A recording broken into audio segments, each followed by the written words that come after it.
Hello, everyone. I am not too sure who is out there and who is here, but I hope everyone has been going well and having a good week. Oh, I've got a squeaky chair again.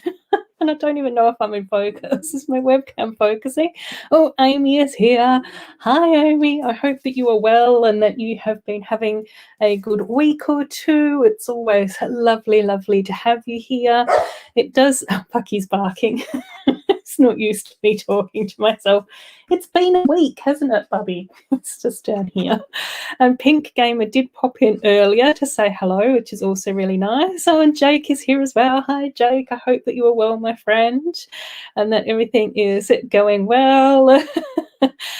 Oh yes, yes. I wanted to pop that in here because I have been very clear that this is a Pride stream tonight. So it's our last Saturday of Pride month, even though we should be celebrating Pride every day of every month of every year. But I am also aware that there have been a few of our lovely rainbow creators out there that have been getting little pockets of harassment. So I wanted to pop that down there in case we have to bounce anyone out tonight, which will happen if we need to. Hopefully not, since you guys are always so lovely. Our Mama Lego is here, our lovely Canadian. Hope that you are well as well and that you've been going good this week, which is awesome. And I've got my pen, but I've also got notes. I've been doing homework this week. So as I have said to you, most of you, I'm not too sure who else is in the chat, but welcome in. Oh my gosh, yes, no, that's fine, Amy, as always. It's absolutely lovely to have you here whenever you're here, but I do, know that people have a life outside of watching my live stream. So if you've ever got other things going on, of course, that's awesome. Oh, I know. The funfair sets are absolutely fantastic. Oh my God, they're so beautiful. I've been, as I've said, over the last few weeks, I have been slowly packing away a lot of my Harry Potter Lego, which is almost done. I don't know what I'm going. He's dancing around with his toys. I don't know. I don't know what I'm going to do with all the minifigures though, because they are super cute. So I have at the moment just popped all the mini Harry Potter minifigures on plates. So there's about 7 plates. They're not the big base plates. They're only like the 16 by 16 plates. But yeah, they're awesome. And I have also ordered a couple of the new video sets as well from Big W, because Big W, one of our stores here, had a sale which included some Lego items. So I did manage to get some of those for a little bit cheaper. Oh, excellent. And Mama Lego is saying that she has the destroyer here and the fun has begun. Yay. I know. I've got my Everyone is Awesome set here as well. So I think I've said...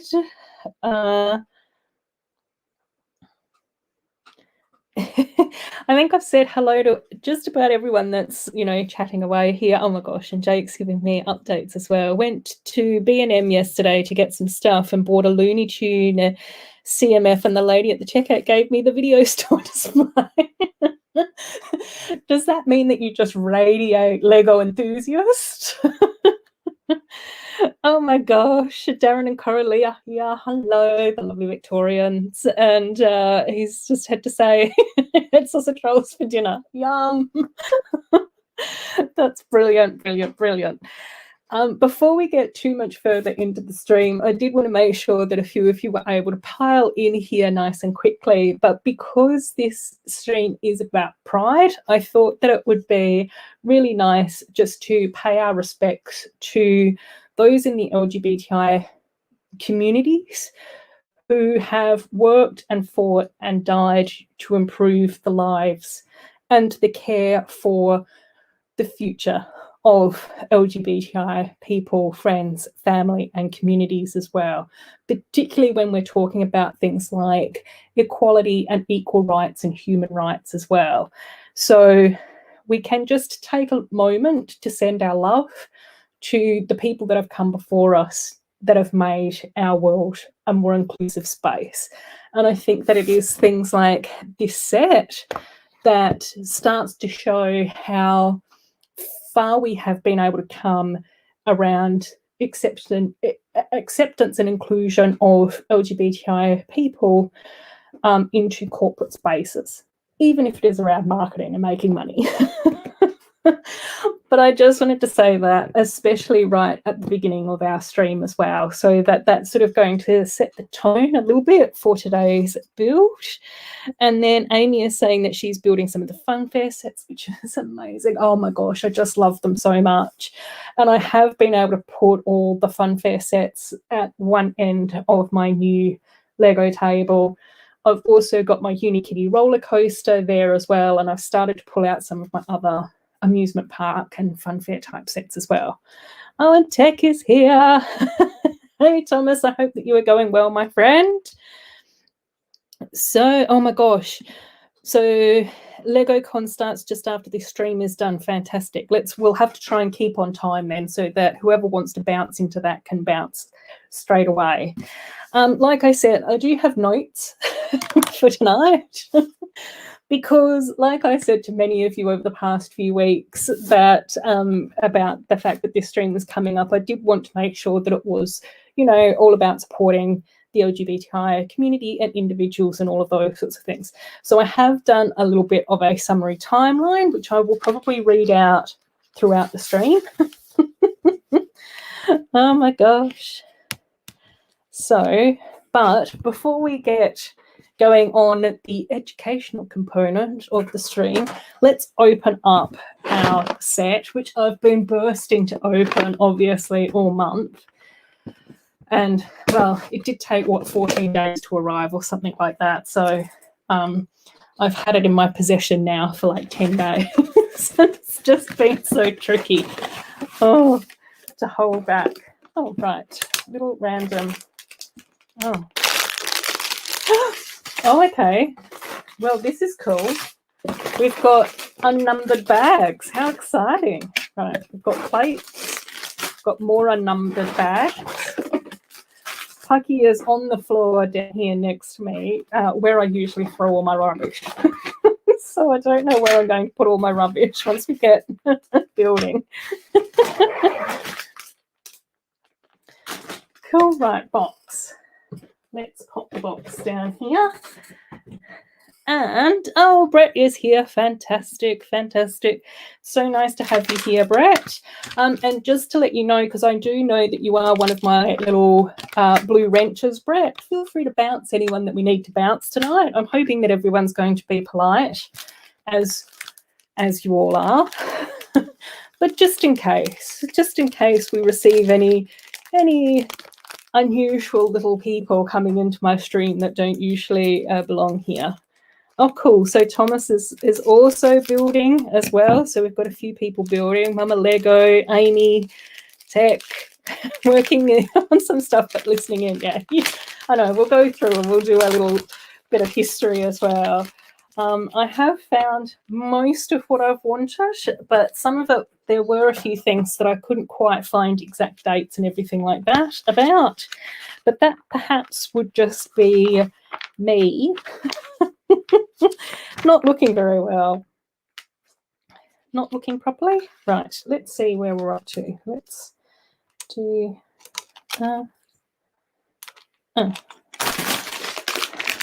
Okay. Right.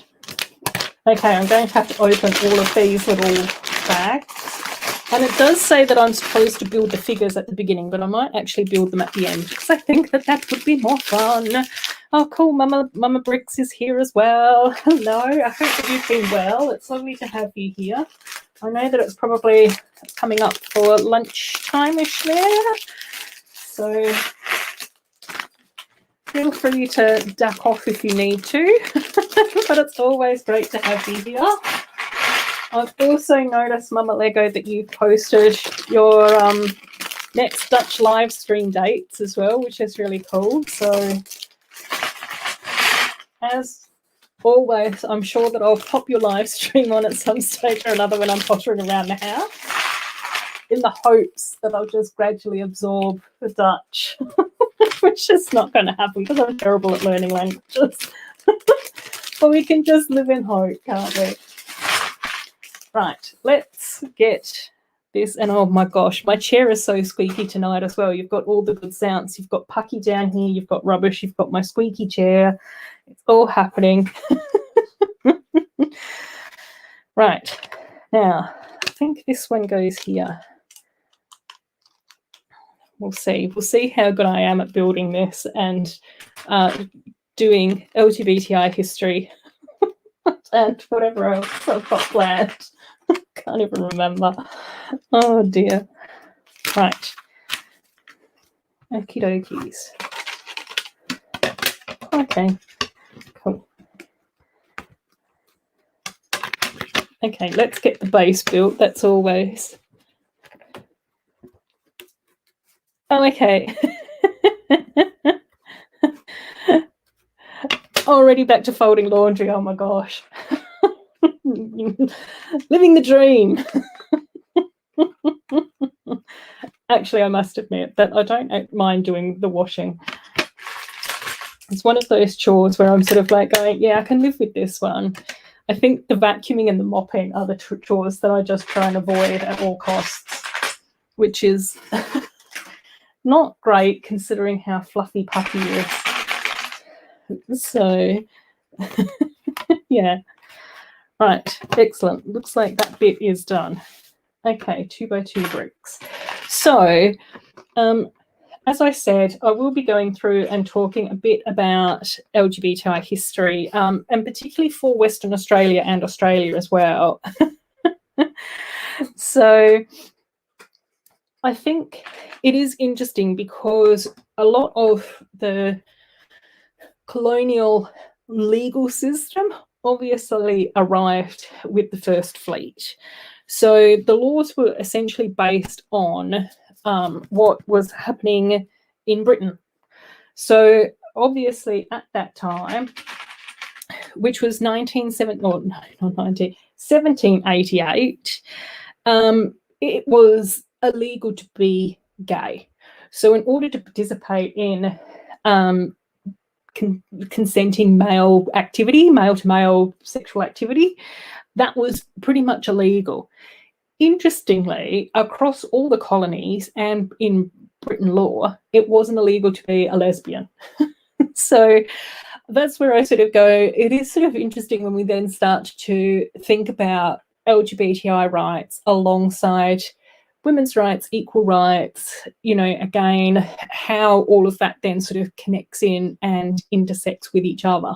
So, you know, for a lot of people, it's sort of like, is that because of the patriarchy, misogyny? You know, where did that come from? Why was that? The invisibility of women, the fact that women didn't really have rights at that time anyway. So, you know, did it really matter? So obviously there's quite a lot to unpack when it comes into thinking about, you know, where the laws come from and that sort of thing as well, which is not something that I'm probably going to spend too much time covering because as much as I like to talk, I don't know whether or not I can get through all of that. So I think it was also worth noting that particularly in a lot of, you know, the early colonial years within Australia, and it was actually the sort of laws around being a gay man were actually punishable by death as well. So that was the harshest sentence. However, it was in 1899, so what's that, 110 years later, that it was reduced. So the sentence was reduced to be a gay man from execution to life in prison. Still very harsh and still very intense, but again, we've got to know our history. It's really important to understand the history of, you know, human rights and equality and all of those sorts of things, so that then we can sort of start to figure out why things may be the way that they are, and then also think about the different ways that we can actually work towards changing them. And then if we sort of jump forward again, just done the candy cane, and I can't help but think of Tim Burton. Oh my gosh, I know, Amy. I think all last week that's what I kept on saying about the funfair sets. They're just so like magical and gorgeous. And the black and white stripes just scream Tim Burton to me as well. Even on the carriage as well, like with the black and white striped roof of the funfair sets too. We will be bouncing in and out of LGBTI stuff and Lego stuff, obviously. Right, and I am still building up my little set. You can hear me rustling around with my pieces as well. So, and again, I'm sure that there are going to be things on my timeline that I've completely missed out and I haven't been able to, you know, find or get hold of and that type of thing as well. So this isn't like a comprehensive lecture. But that's where we're up to so far. We've got the base down. We've got the first row of bricks as well. The sweet shop is so cute. I agree. Completely agree, Amy. It's so gorgeous. So if we sort of jump forward in time to the 1950s, so I think that when we're thinking about history and particularly around the evolution of human rights and those sorts of things, I find it a lot more interesting and fascinating in order to be able to put that sort of information into context. So tonight, what we'll do as we sort of have now jumped forward into history is I'm going to talk about a fictitious character called Frank. And Frank was born in 1956 here in Perth. And like many people, once he got to about 12 or 13, he then started to think more about his sexuality and who he was attracted to. And it was at that time that he sort of realised that he was gay. However, he was very concerned about actually openly acknowledging that and coming out to people.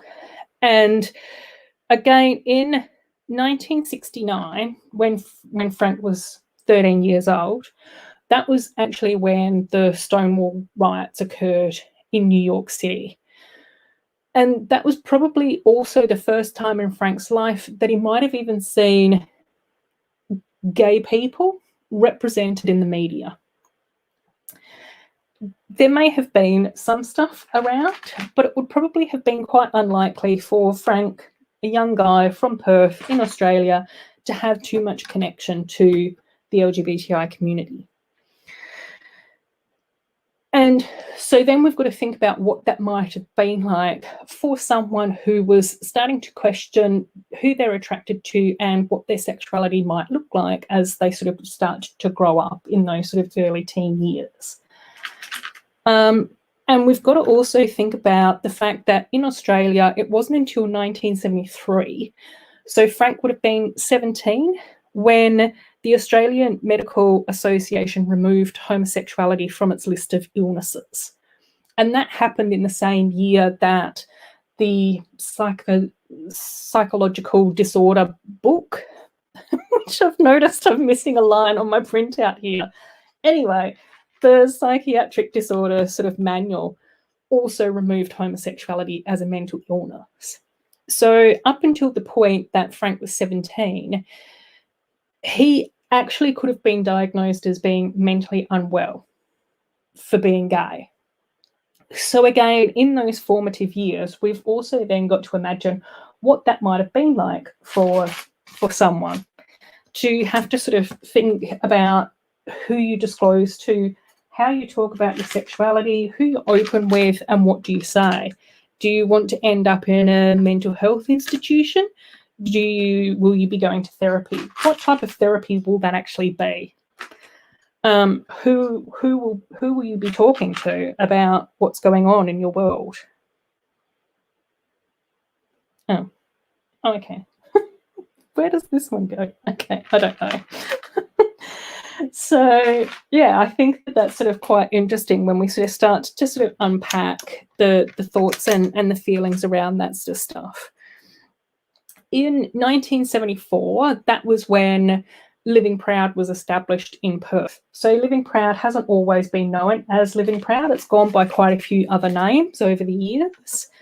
And essentially Living Proud was the LGBTI organisation in Perth to support LGBTI people. One of the services that they operated since 1974 has been a telephone support line, which has always been staffed by LGBTI people. Some of them have been paid, a lot of them have been volunteers. So again, Frank would have been 18 when that service was first established. So that means that for the first 18 years of Frank's life, he wouldn't have even had any form of support around potentially coming out or questioning his sexuality. And Sloth is here. Hi, Sloth. How are you going? I hope that you are well. I am building up our fantastic Everyone is Awesome set, but I'm also going through and talking a little bit about LGBTI history in Western Australia and Perth. So in order to be able to discuss that, I have been talking about a fictitious character, because I find it really interesting to think about history in terms of what that would have meant for a person. So our person is called Frank. He was born in 1956 in Perth in Australia. So again, really interesting to think about, you know, for the first 18 years of your life, not really being able to access any support, telephone help, being able to potentially talk about your sexuality with someone, and again, being perhaps quite fearful of being, you know, disclosing what that means to you and what that might look like, you know, to you in your life. In 1975, South Australia actually became the first state in Australia to legalise sexual conduct between two men. So in 1975, that's when gay men could actually consent to having sex. Other states and territories repealed their laws between 1976 and 1991. So it's like a 25-year gap there, depending on what state you were in. Interestingly, Tasmania actually retained their laws until 1997, and Tasmania only changed their laws in 1997 when the federal government changed their laws in order to be able to say everyone in Australia. So again, like, really interesting to sort of start to think about what that sort of means and what that would look like for someone to be living through that. In 1978, International Homosexuality Solidarity Day was formed as part of a march, and that march occurred in Sydney.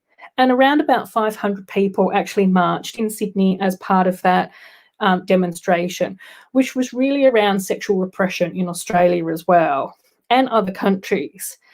And that was also sort of like the precursor to the Mardi Gras, the gay and lesbian Sydney Mardi Gras as well, which is pretty much sort of like the biggest LGBTI celebration here in Australia.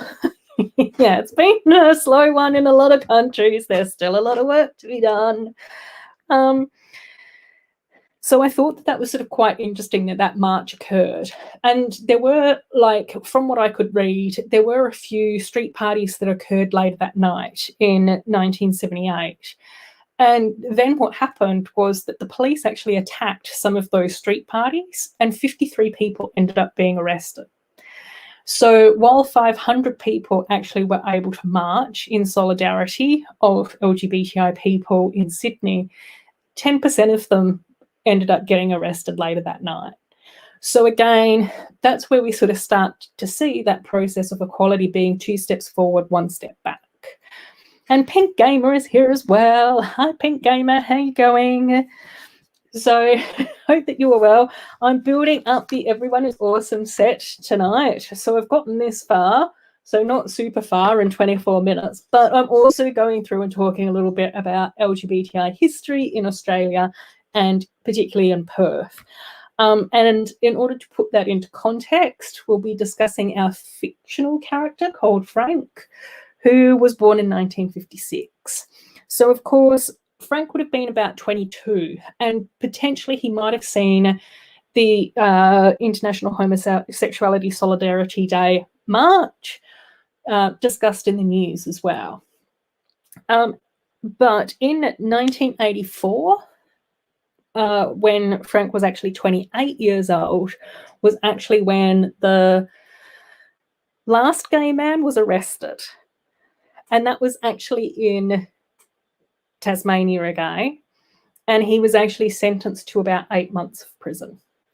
So again, 1984 is actually quite recent in our history to be arrested for your sexuality as well. So, you know, just keeping in mind that part of our history as well. Interesting. Evan is here. Hi, Evan. It's always lovely to have you here, mate. I'm so glad that you've been able to join us again this week. We are having a little bit more of a chat about LGBTI rights and equality this week as well. So hopefully you'll enjoy listening along to me chit-chat about that for a little while I'm building. 1984 was when the last gay man was arrested for being gay. Yeah, so still quite frequent. When we moved back into Western Australian history, I was able to pick up a little bit of information in the 1980s again. So in 1989, here in Perth in Australia, a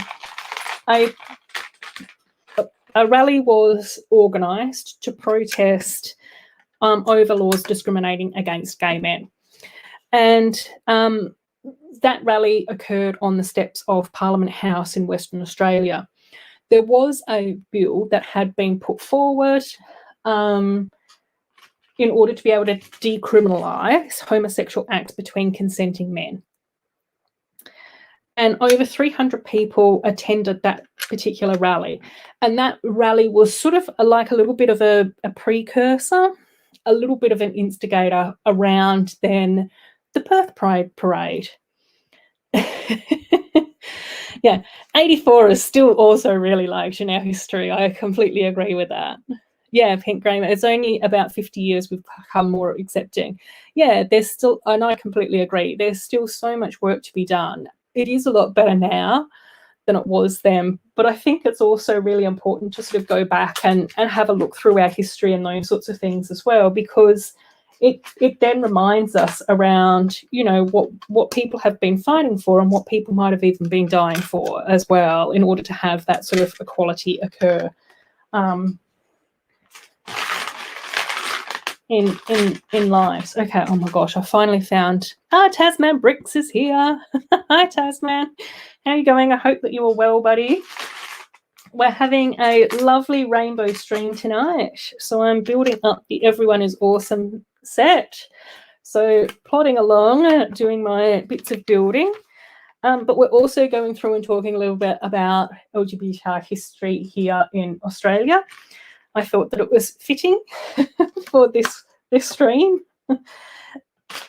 and yeah, I just think that it's sort of really interesting to sort of be able to remind ourselves of you know, different things that have occurred in our lifetimes, and you know what different people have been able to fight and you know, potentially even die for as well. Fortunately, after that rally in 1989, that bill was actually passed through Parliament. So it was the Law Reform Act of 1989, which decriminalised private sexual acts between two men and went into effect in March of 1990.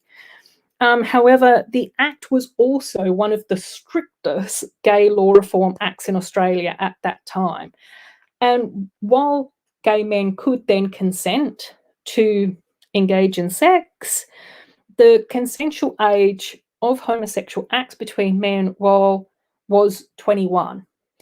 During that law reform period in 1990, heterosexual people were actually able to consent to sex at age 16.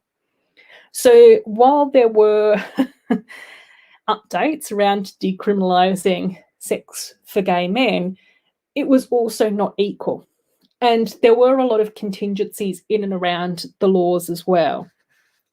So that particular act also went into a lot more detail around sort of other homosexual orientated offences.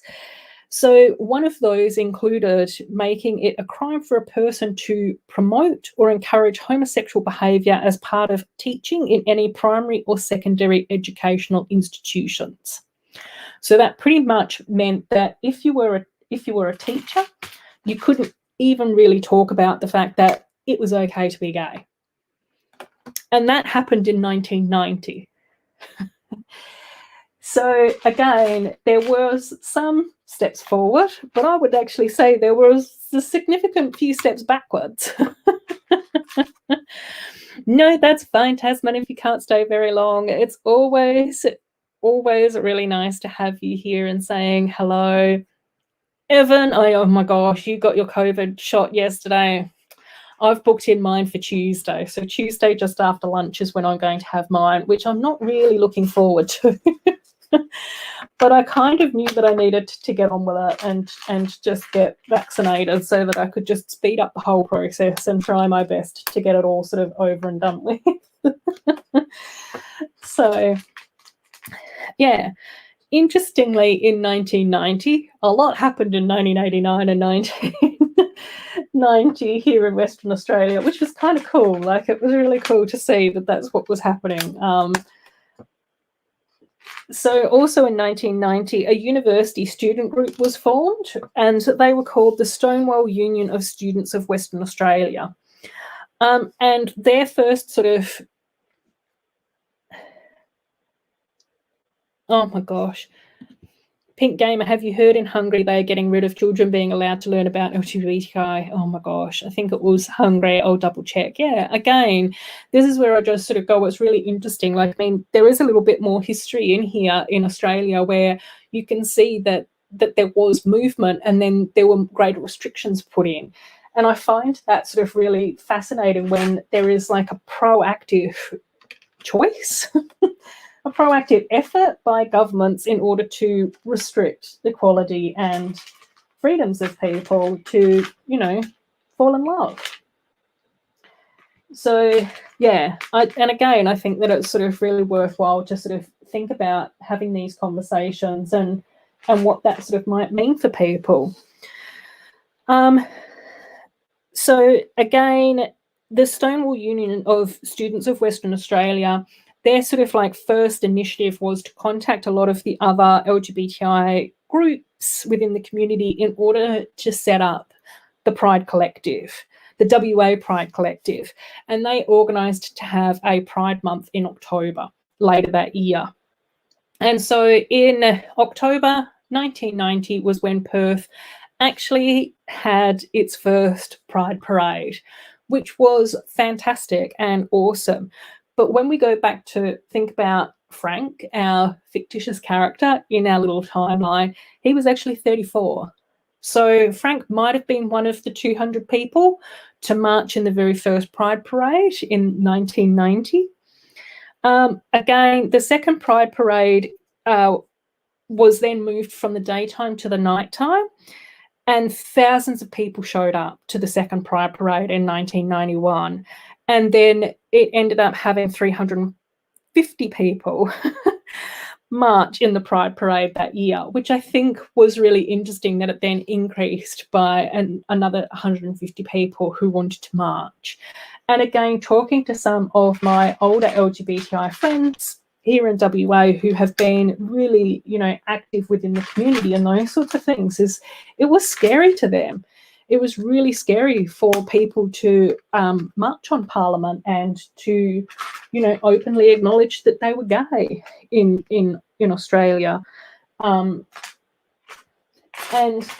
there was fear that people would target them and people would shout at them. There was fear that they might end up getting beaten up later that night because people knew who they were and they were out and proud. even more recently, in some of the pride parades that I've marched in, there have been teachers that have said that they needed to wear a mask because they didn't want their students to find out or their school to find out about their sexuality. And that only happened a few years ago. So, yeah, Tasman Bricks is off. See you later. Oh, it was Hungary. Yes. Ahead of the elections in Hungary. Yes. Yes, and and Darren's also agreeing with you, Pink Gamer. He's saying that some EU members want them out because of that. And so sad that the UK left the EU because it was connected us with so many other cultures. But yeah, exactly. And thank you. It's interesting. Love hearing about this. Yeah, I've just thought that it would sort of make for a slightly different take on, rainbow streams for Pride. So hopefully we'll get there and have a little bit of a chat about all of this.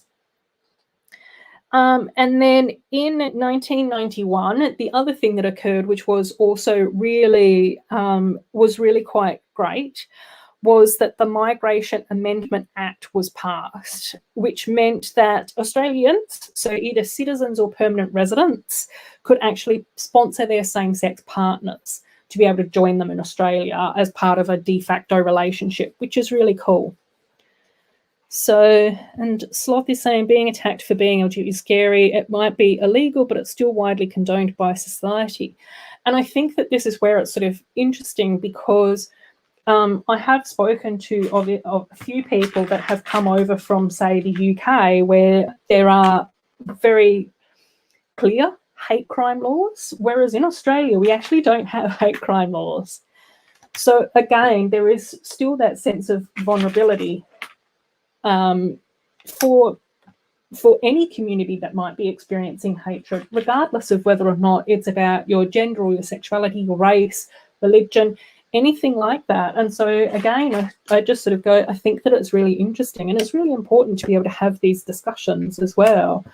And I think that we can also then look internationally or look across different states and sort of go, okay, how was it that South Australia was able to change its state laws in the 1970s, and yet that didn't happen in Tasmania until the 1990s, 25 years later.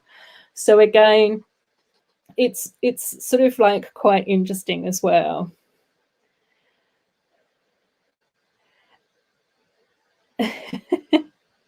Okay, there's a little bit of conversation going on about the EU stuff as well, which is cool. Chat amongst yourselves. Oops, I needed one of those. I still need a red 2x2. Oh, I think I found it underneath a pair of pants. Excellent. So, oops. So now we jump forward again to 1994, which was when Frank was 38 years old. And that was when the Commonwealth, so our federal government, passed the Human Rights Act of 1994, legalising sexual activity between consenting adults in private throughout Australia. So therefore, it didn't matter who was doing what to who, provided that you consented, then it was all okay. So that was in 1994 that happened here in Australia. Interestingly, things then sort of quietened down around state laws, but there were quite a few interesting things happened moving forward in the 1990s federally,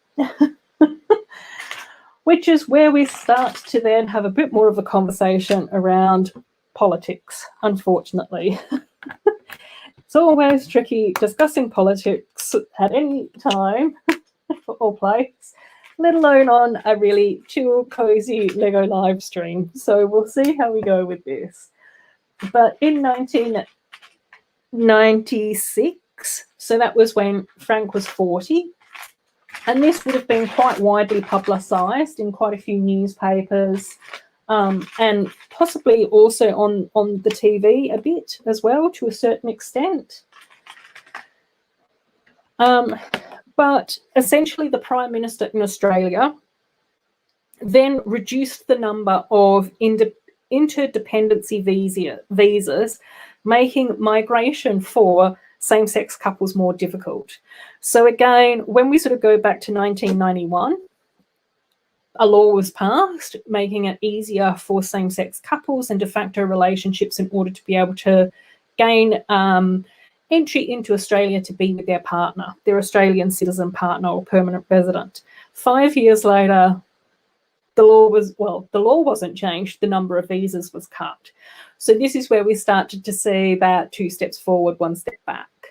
And also we started to see some of the more sneaky decisions that people in political power can make that can impact on people's lives and sort of really negatively impact on people's lives as well. Again, in 1997, so by this stage, Frank was 41. Prime Minister John Howard, so the same Prime Minister from the year before, refused to offer a message of support to the Sydney Gay and Lesbian Mardi Gras. Prime Minister Howard also really consistently made homophobic statements during his term. So again, I think that it's already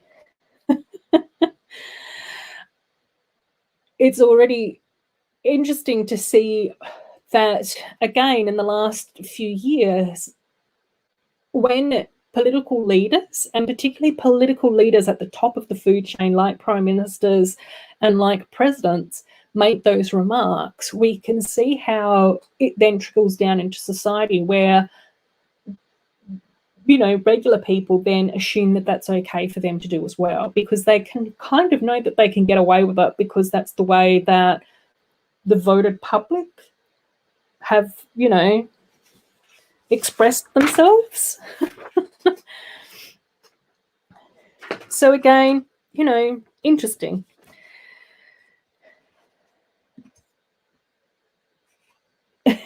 Oh yeah, not for, well, again, I just sort of thought that it was sort of going to be kind of nice, kind of cool just to have a bit of a chat, and especially I think international history as well, I think can be quite interesting. And I think, again, you know, like you say, not for everyone. Not everyone needs to know about this stuff. But I do think that it's sort of important to have some challenging conversations and to think about how we can then, you know, push forward and also, you know, honour the people that have come before us as well to a certain extent, I guess.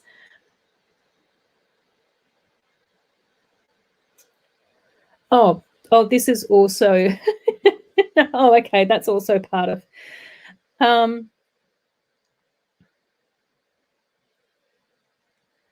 okay, so that was part of that conversation. Yeah, I think that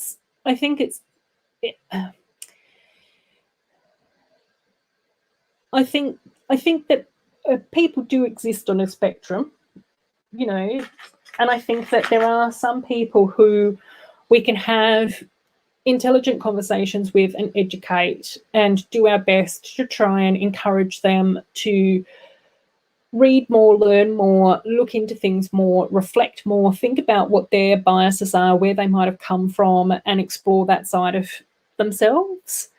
I think that is also really important. However, I also think that that can be really tiring. And one of the things that I have heard from on more than one occasion is your LGBTI friends and family members and people that you know shouldn't be your go-to around all things LGBTI. So, you know, they're not there to provide that education to you in the same way that,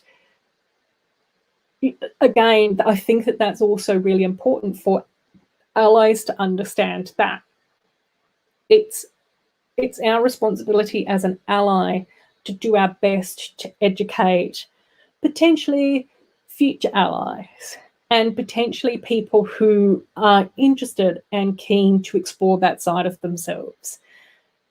It's not any fun to be talking to someone who has their viewpoint set in stone and will never change their mind and has put their foot down and refuses to even think about opening themselves up to the possibility of change.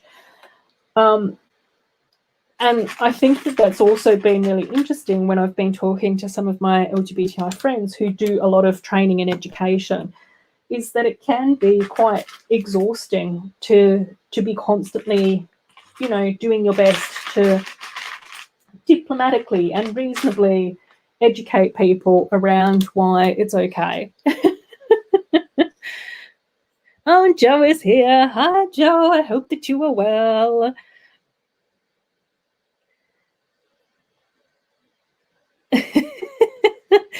No, that's okay, Pink Gamer. I think it's always difficult in chats just to, yeah, explain ourselves as well as what we could.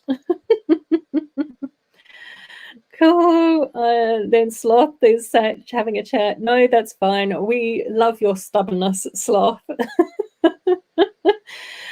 We definitely need that, especially some of our youngs as well. And Acoustic Jams is here. Hello. Thanks for wishing everyone a happy Pride Month. It's lovely to have you here. Alrighty, so this is where I am up to. So I've got my first stripes. So I've almost finished our Philadelphia Pride flag, and I'm just moving on to our trans colours here. I do have a few more little bricks and plates and tiles and everything to scramble around and find as well. And for Joe and Acoustic as well, just to let you know, one of the things that I'll be talking about tonight is I am going through and having a little bit of a conversation around LGBTI history in Perth, Western Australia, and a little bit across Australia as well. And I have put that in the context of Frank, our fictitious character, who was born in 1956, just so that as we're looking through a timeline, we can sort of see what that might mean or how that might impact on an actual person. So we're already up to 2002 though, which is good because I wasn't sure how I was going to go with building and talking, chatting with you guys and figuring out how to deliver some of this conversation as well, which is kind of cool. Oh, cool, yes. But yeah, it's a little bit more of a structured, cozy chat. Usually I'm a little bit more disorganized than this. So again, what was sort of quite cool in 2002 was that in Western Australia, they finally removed all remaining legislative discrimination towards sexual orientation, including adoption, by adding the new definition of de facto partner. It seemed in 2002 there was sort of like a really nice like sweeping across the board around anti-discrimination stuff. And so, you know, it meant that there was anti-discrimination state laws for sexual orientation and gender identity, recognition in the state law of same-sex couples as de facto couples, step and joint adoption by same-sex couples as well.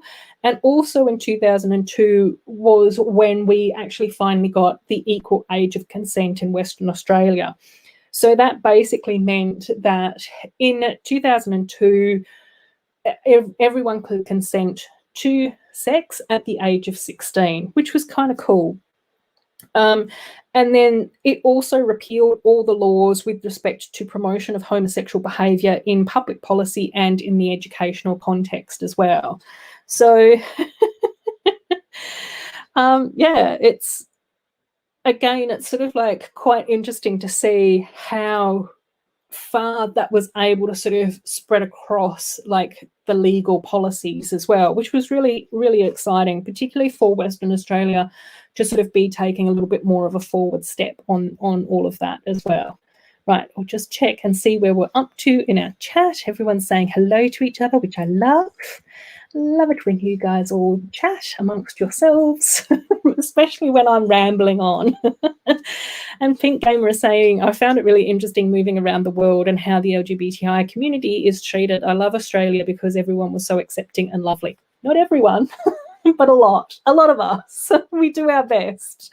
But you can see here, like in the time that we've just been sort of chatting tonight, about some of the laws and that type of thing is that it hasn't always been easy, and it hasn't always sort of been simple, and it hasn't always been smooth sailing. And I think that it's also, you know, worth acknowledging that, you know, this is over decades. You know, poor Frank is now 46. It's 2002. He's been around for 46 years. And it's only now at age 46 that there's anti-discrimination state laws around sexual identity and gender identity. Again, it's now at age 46 that he could potentially adopt a child. So, you know, it's cool and it's exciting, but it's been slow, which is kind of cool. However, in 2003, and I've noticed that my printout has missed out so many lines on this piece of paper. So hopefully I'll be able to accurately remember what I'm talking about and not get things completely wrong, which I was really concerned about because I didn't want to stuff up stuff and say it all incorrectly. But I'll do my best and we'll see how we go. Oh, bless. Oh, thank you. Still learning more than what I'd be learning in school. Yep, probably. Oh, cool. Oh, mostly compared to other countries that I've lived in. Yeah, I think that that's also, you know, it's all about that comparison, isn't it? And I think it just sort of depends on where we end up when we're moving around as well, doesn't it? And I think that a lot of the time we sort of gravitate towards people who might share our similar morals and values and that type of stuff as well. So in 2003, the United Nations Human Rights Commission declared Australia's federal government in violation of human rights after the Attorney General, Philip Ruddock, denied a man a de facto spouse's veteran's pension based on his 38-year same-sex relationship. So in 2003, a de facto partner who had been a partner of a person for 38 years, the person that had passed away was a veteran, and that de facto partner wasn't able to access the veteran's pension because they were in a same-sex relationship. The request from the UN was ignored in Australia in 2003. So again, I can't even imagine what that must have been like. Not only have you lost your partner and you're having to go through all this paperwork and all of this sort of stuff, but then that paperwork goes all the way up the food chain throughout the political spectrum in Australia, only for you to be denied access to that pension. And I think it's important to think about it wasn't necessarily about the money. I think it's more around the acknowledgement of a loving, caring relationship that went on for almost 40 years. And for that to then be ignored or denied or reduced must be really heartbreaking and horrible to sort of experience as well.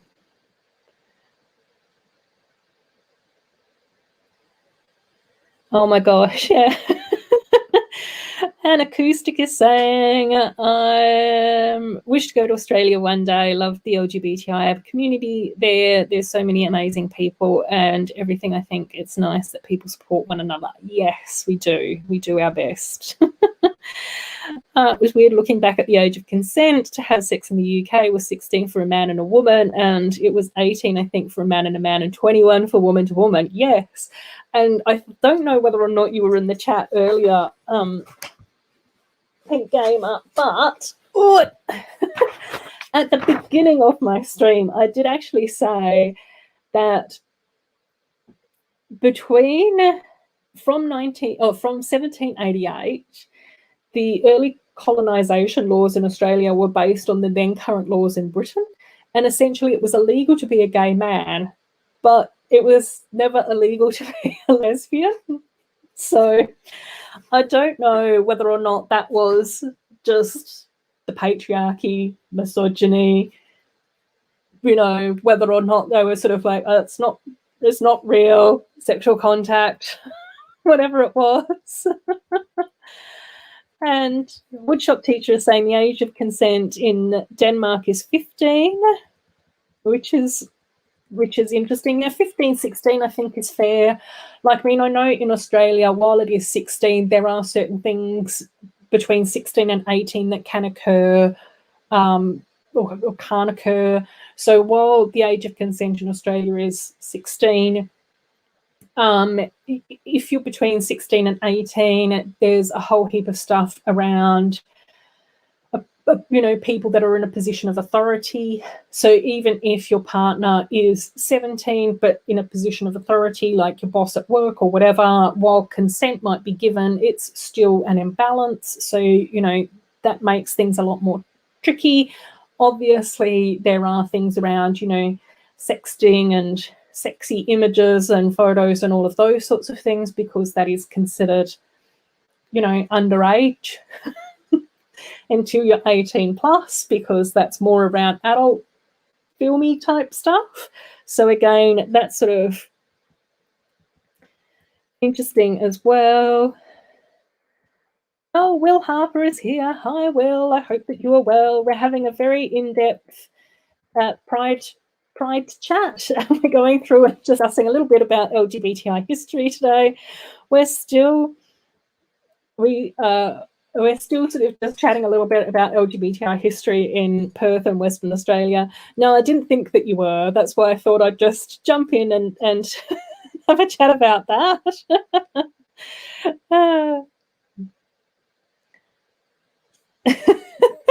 Brett, oh my gosh.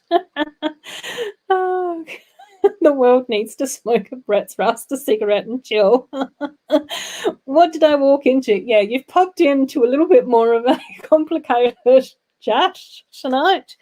But again, like I've said a few times already tonight, I think that these conversations are really important. I think that understanding history, particularly around LGBTI history, is also really important as well. It just makes us better allies, and it makes it easier to then be able to figure out different ways that we can support LGBTI people and communities as well.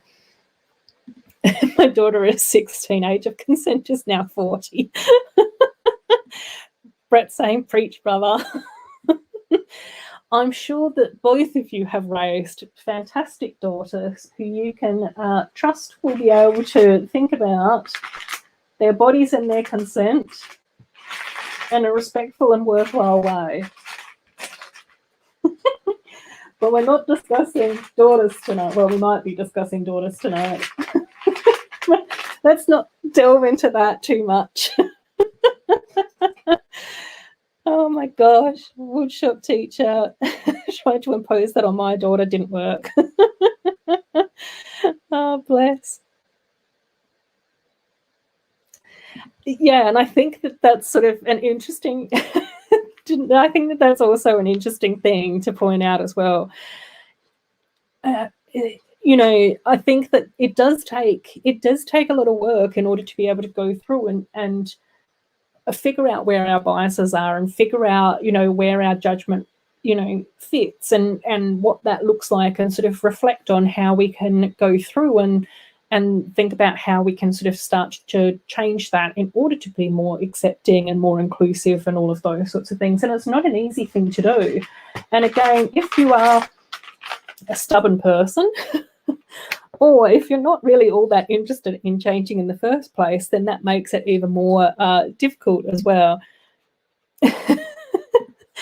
I tell my 16-year-old daughter, Daddy has a gun. Please tell your boyfriend that. At the woodshop, I just build a tower and don't let hair grow long like Rapunzel. I think probably one of the interesting things, this is a slight deviation, but might be useful for parents out there.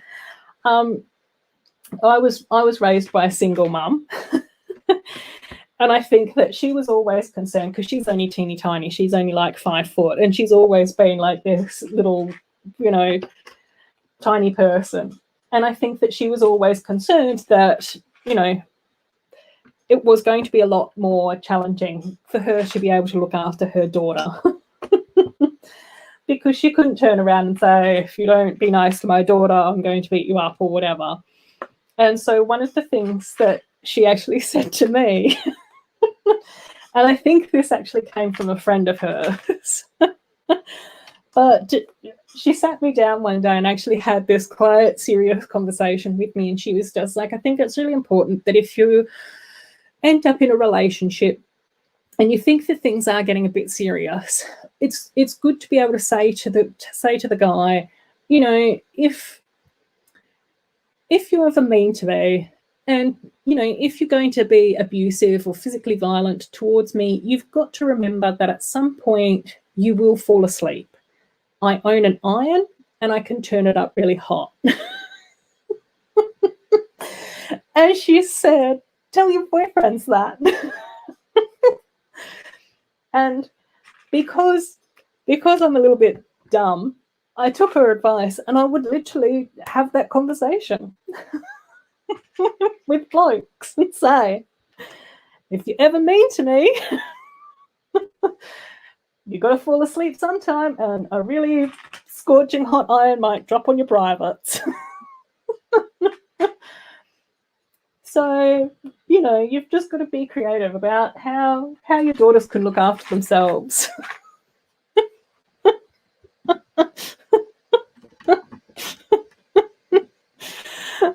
And I think what was even more funny was the reactions from guys, because you could tell pretty much straight away the guys that were sort of like, have I ever done anything wrong in my life? There'd be like really quiet pause. Whereas the blokes that knew that they were going to treat you well would always laugh. So I don't know. There's some parenting advice from someone who only looks after a pug.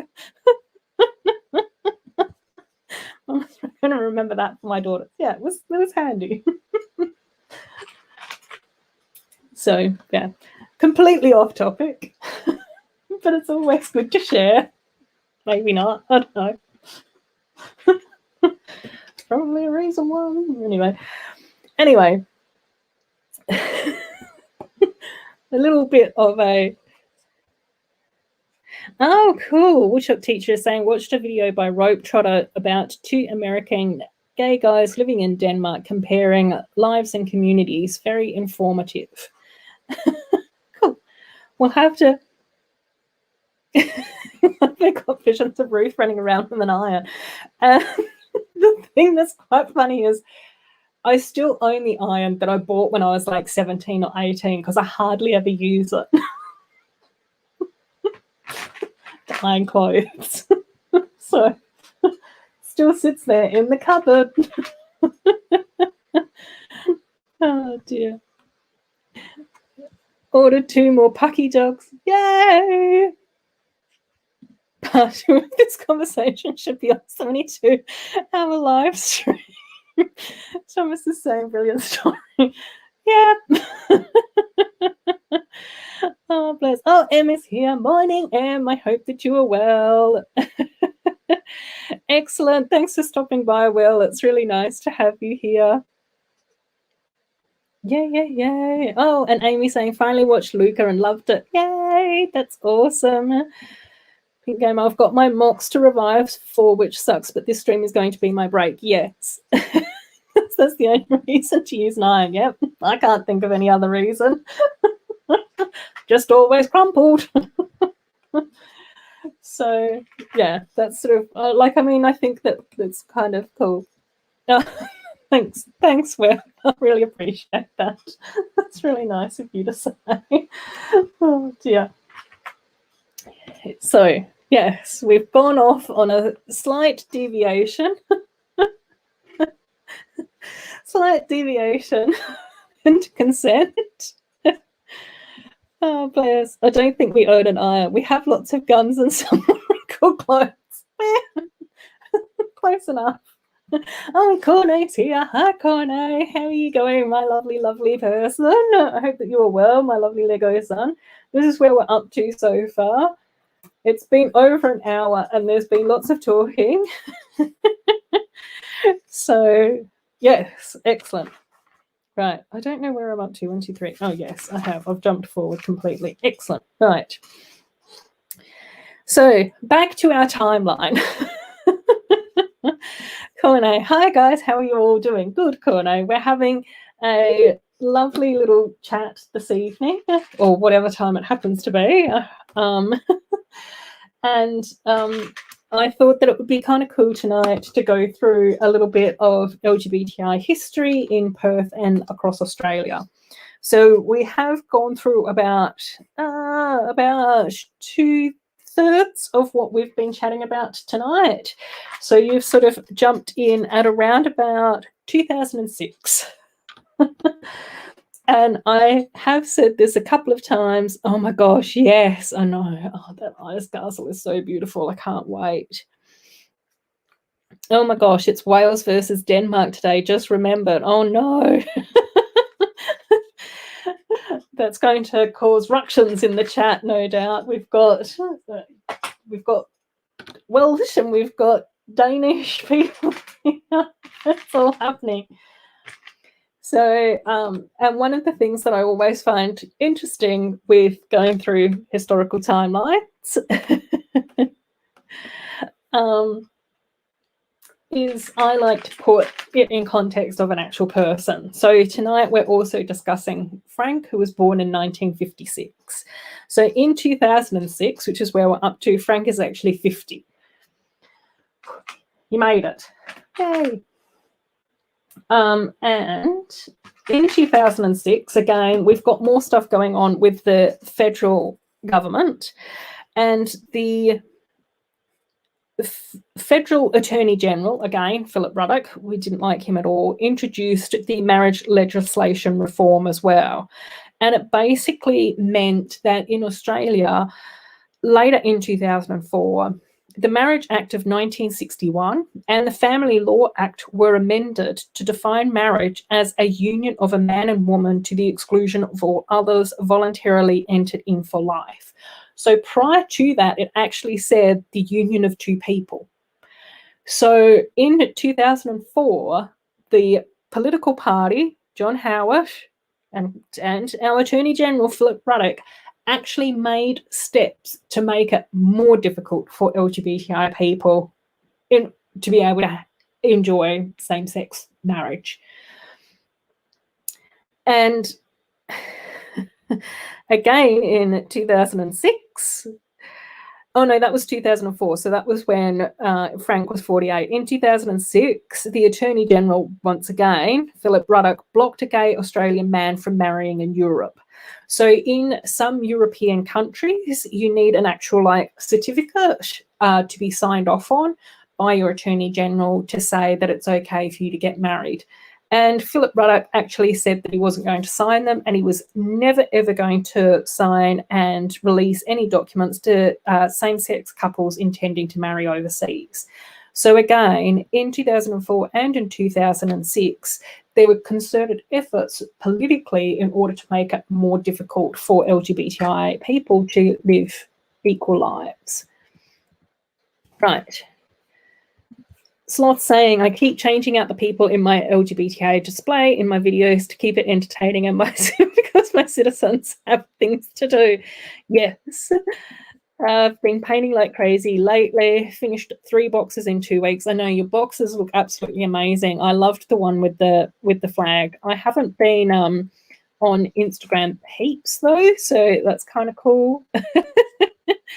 Pink Game, I'm Welsh, but lived in America for most of my life, but recently moved back to the UK. So we know who Pink Gamer is going for. M looks like there's a little bit of Welsh support going on as well. Woodshot Teacher is if there's some time for friendly banter, there's always time for friendly banter, of course. Don't tell me yet. I will end up watching it. Maybe just if you've got a link to a YouTube video, maybe just send that to me on IG so I can watch it later. Amy saying my dad will be watching that football game. Hello to Amy's dad. Brick Sloth is saying hello to his favourite little reptile in the chat. And Evan has just jumped in back again and has just built a custom Lego pirate ship, which is awesome, and a car. Yay! All vids are taken down. Yeah, then I probably won't be able to watch it, considering that I still don't have a television with an aerial or streaming stuff. I did enjoy the episodes that you were able to find and send through to me, though, so that's kind of cool. Again, when we go back to our timeline, again in 2007, following the adoption by a same-sex couple in WA, yay! The Howard government then made plans to introduce a federal bill to prevent same-sex couples from adopting. Fortunately, the idea was taken off the legislative agenda after the 2007 election because their political party lost. So fortunately, we did have that period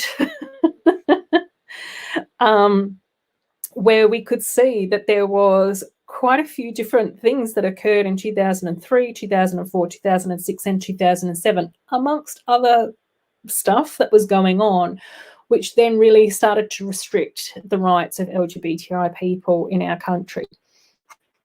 Gotta go. That's okay, Pink Gamer. Thanks for stopping by. It's always lovely to have you here. So should I tell the winner? You can if you want to, but I probably won't know who that is off the top of my head. Oh my gosh. And Sloth is saying, you can talk to me about Drag Race. I saw it. Yay. Woodshop teacher saying he's got to go as well. Stay safe, everybody. Love you all. Thanks, Woodshop teacher. It's lovely to have you here as well. We'll send you a little rainbow love as well, which is awesome. M saying, sorry for being late. My siblings had friends over, so they're loud all the time and there's no food. Oh, no. Sloth is saying the winner was the only one I could approve of given the final four. Yes. Yay, more rainbows. That's what we like to see. Yes. Right. 1, 2, 3, 4. 1, 2, 3, 4. Right. I am up to the right spot. There's obviously there's a fair amount of repetition in here, so I'm having to do my best to. Oh yes. Oh, did not win. Oh, did not win. Oh, the Kiwi girl. Excellent. Oh, well, that's quite nice. Oh, the best winner. She was the only one who was scandal-free. That's the best track record. That's life. I like that. We don't need scandals and drama. There's too much of that in the world. Gotta love that. No, I'm happy that the Kiwi Queen won. That's really nice. Going back to our timeline, there were a few other things that happened between 2000 and 2010. I couldn't find exact dates, but the use of the gay panic defence in common law was abolished, so that was really cool. I liked that. And also transgender people benefited from law reforms which allowed them to register their preferred gender on their birth certificate, irrespective of whether or not they had undergone sexual reassignment surgery. So that was kind of cool as well. So I think that's there's more chat about Drag Race Down Under, which is highly appropriate for this stream. And, well, any other stream, I guess, as well. Happy for you guys to talk about whatever you like. But I think that it's really nice that it's gone all rainbowish, which is cool. Right. So that was kind of cool as well.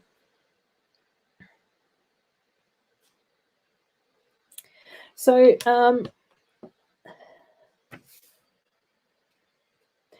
and then the other thing that was sort of quite good that occurred for transgender people happened in 2012, which meant that the right to change legal gender, so not only on your birth certificate but across everything, without sex reassignment surgery, was ruled by the Australian High Court. So again, that sort of meant that that didn't need to necessarily be put into law because that was set in High Court as like a precedent and all of that type of thing. Oh my gosh, still hoping that Courtney Act will be on All Stars 7. Yeah.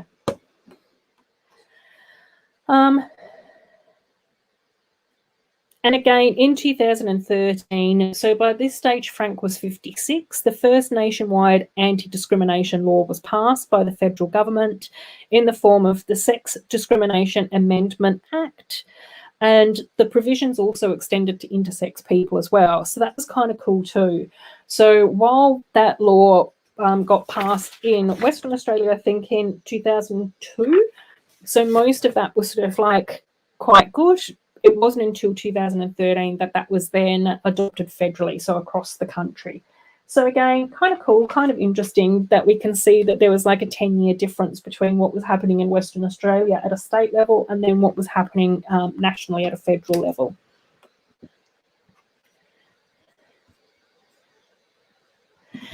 I kind of agree, Sloth.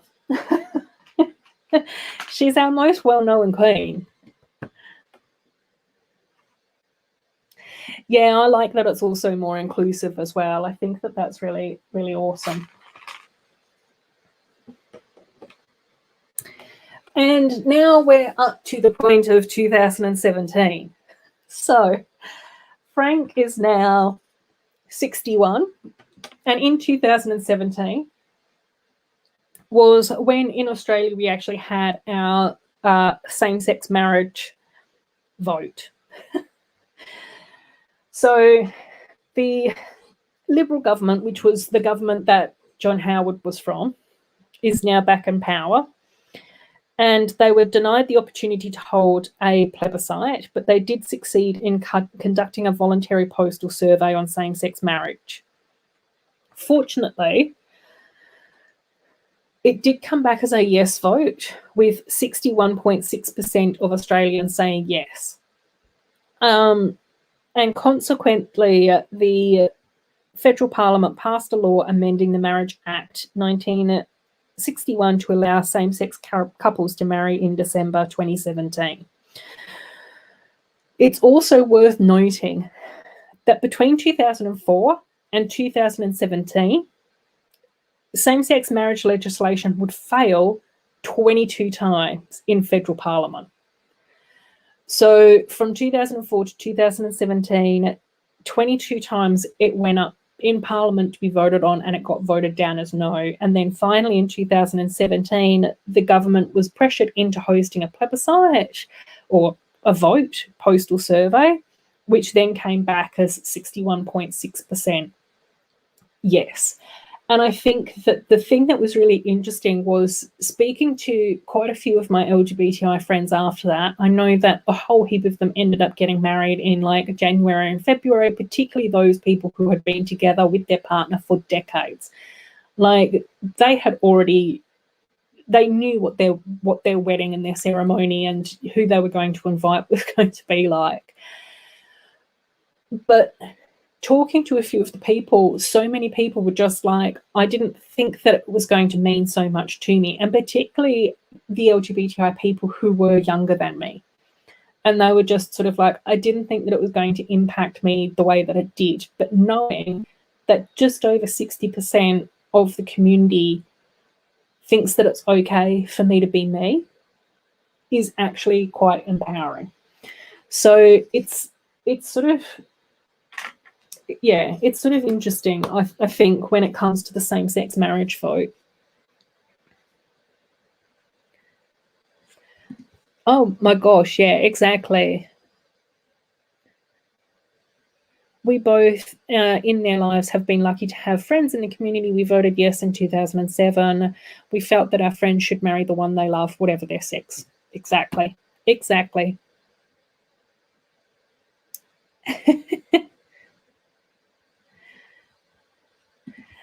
They didn't get the jokes and were totally tone deaf to Aboriginals. Yep, people can be. Oh my gosh, why pretend you didn't know two of your candidates were embroiled in a racial scandal? You'd think that they probably would have been vetted a bit better by like the behind the scenes producers or something. Yeah, and again, I think that that's where it's so important. Like when you think about what it means as a young, gay man, Corno, to know that your country was the first country in the world to allow same-sex marriage, it does make you proud and it does make you feel like you are actually more accepted as a human. And again, that's why I think that, sometimes these conversations are important to have in and amongst stuff to do with who's playing football, what's happening on Drag Race, and what Lego we're building this week, and how far or not far we have gotten Ice Castle savings undergone. I'm very far behind in my Ice Castle saving scheme, even though I'm hoping to be able to build that on the 72-hour live stream. And I think like what was sort of quite interesting to me was that I was actually working at Living Proud in 2017 when the same-sex marriage vote was going on. And because Living Proud has that phone line and the phone service in Australia, one of them, well, part of the big national one. Oh, I didn't explain that very well, did I? Living Proud is an LGBTI organisation here in Western Australia. It's been around since 1974. It was on my timeline earlier. So well and truly over 40 years, almost coming up for its 50th birthday. And in 2007, well, quite a few years ago, all mental health telephone services were moved out of the state budget and put into the federal budget because fortunately the government realised that you needed to have national services supporting people with mental health issues. As part of that phone line service, one of our Australian peak bodies around LGBTI issues who are based in Sydney advocated to get a portion of that money specifically allocated to have an LGBTI phone line. Otherwise, we would have lost all the phone lines specifically for LGBTI people. Tech is also poor, but still going to get the Ice Castle on day one. Yeah. Oh, bless. Oh, Ariella is here as well. Hello. Welcome on in. Welcome on in. It's lovely to have you back. And then there's a few more Drag Race conversations going on as well, which is awesome. Ice Castle conversations going on as well. There's lots happening tonight, Ariella. And I'm so slowly building up my Everyone is Awesome set. It's been my slowest build to date, I think. I'm sure that Amy would have lapped me by now. Finished out building everything that she needed to build. I have been talking a lot. And I think that what was really interesting when the same-sex marriage vote was going on in Australia was that the phone service was receiving so many more calls, and it was I think it was really difficult for a lot of LGBTI people to be put under scrutiny like that and to be thinking about the fact that their neighbours might be saying yes or no to their life.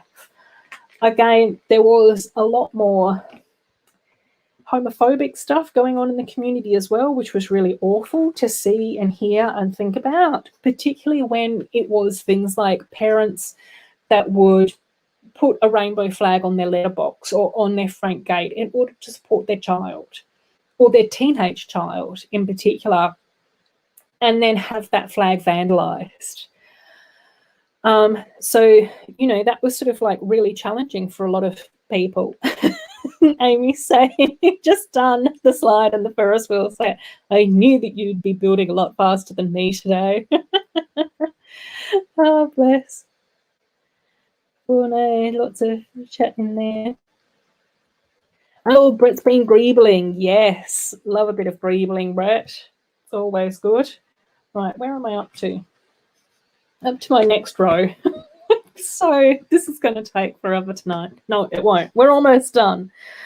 And then I think that the other thing that happened in 2017, which was also really exciting, was that a ruling from the Family Court of Australia allowed transgender children to access cross-hormone treatment, also known as stage 2 treatment, without court approval. So up until that point, for someone under the age of 18 to access cross-sex hormone treatment, they would need to go to court and get approved by the court for them to be able to access that. And so in 2017, a ruling from the Family Court actually said that doesn't need to happen, provided that there is no dispute between the child, their parents, and their treating doctors.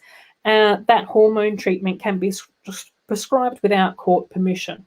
So again, I think that that's sort of like really interesting to know for like our transgender children and all of that sort of stuff as well. So yeah, I thought that that happened in 2017 as well, which was kind of cool.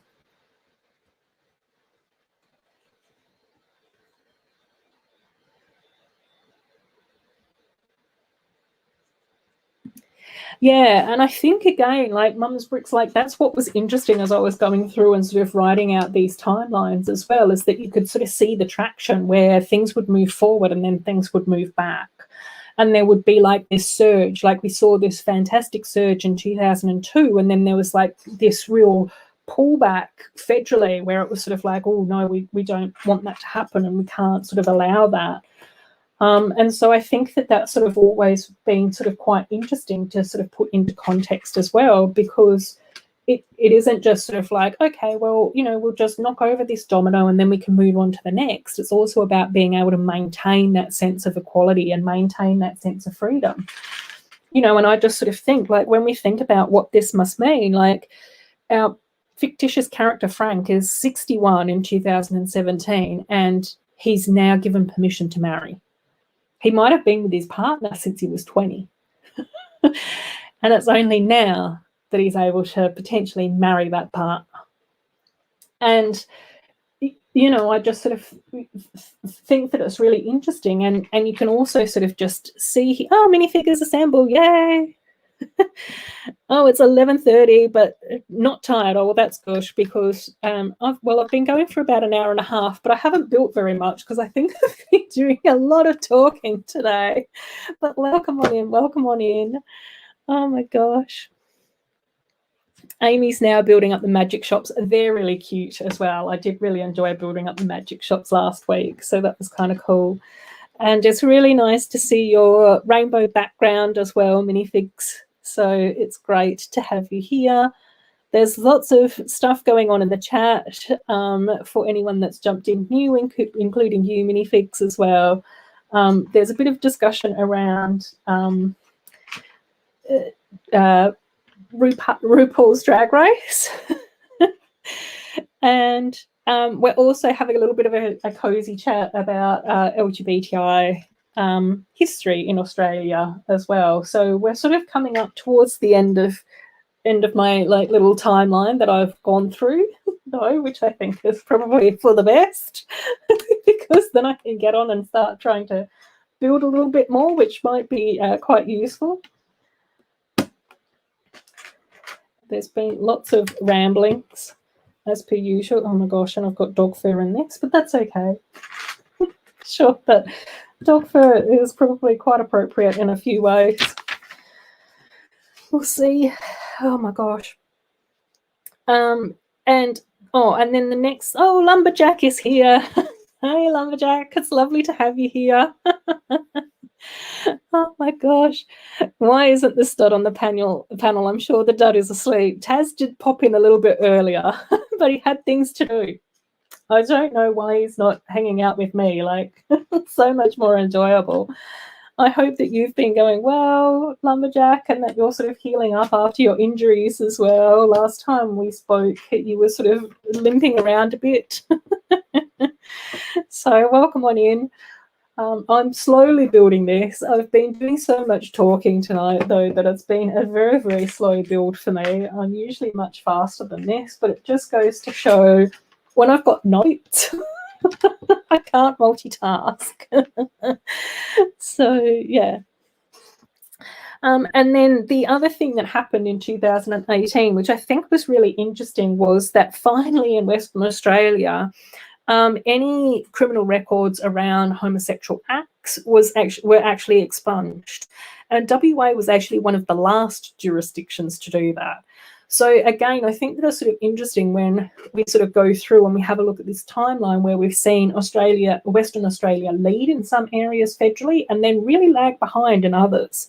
And essentially in 2008, what that meant was that Western Australia passed a law allowing individuals to apply to have historical convictions or charges expunged from their criminal records.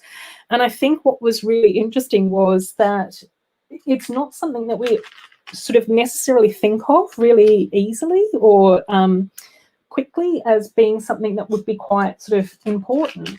But it had, like, when you think about what's on your criminal record and what that might mean, that can have quite a big impact on whether or not you can move overseas, what job you can actually get, and where you can volunteer.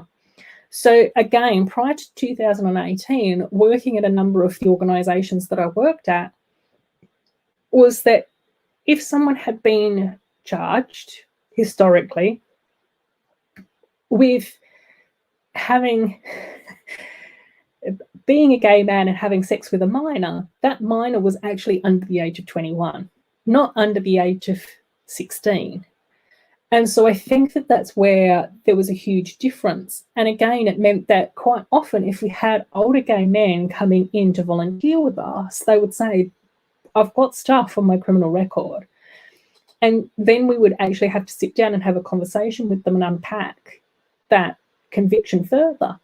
And I remember, you know, speaking to a guy and he was just like, yeah, I was 21, my boyfriend was 20, his parents caught us and I got charged. And so then for 20 years of his life, 25 years of his life, he had that conviction on his record.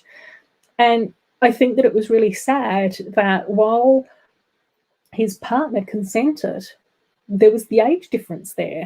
And so I think that that's where it's really important for us to be able to sort of sit down and think about what this history means and how that has impacted on people and what that's meant to be people, what that has meant to people.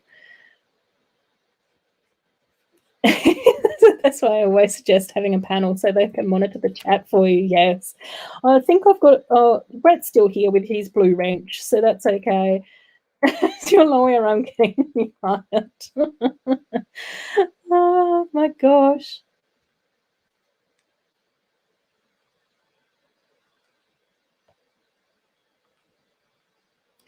I'm going to just to let you know, Em, your comment has been held for review. I am going to show it, but just be careful of your language.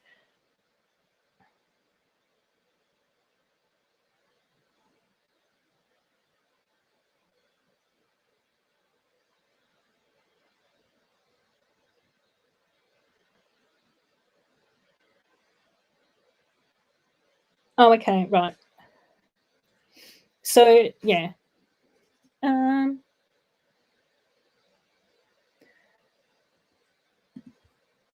Have I? Oh, I'll chat to you on Insta if that's okay, Corne, about that. So, yeah. Oh, okay, yeah, cool. Thanks, Brett. Brett's just said to Mem, if it was you, just message him on Instagram, okay? Cool. Thanks, guys. Right, we're almost there. Let's power through. And I think this might be the second to last little row of our thing. And we finished our timeline, which is really cool. We might have a little bit more of an LGBTI chat for a little bit, but I'm going to take a break from reading from my notes for a little while so that we can just have a catch up and chat away. I can see that Sloth and Corne have been chatting loads about Drag Race, which is really cool. We love that in the chat.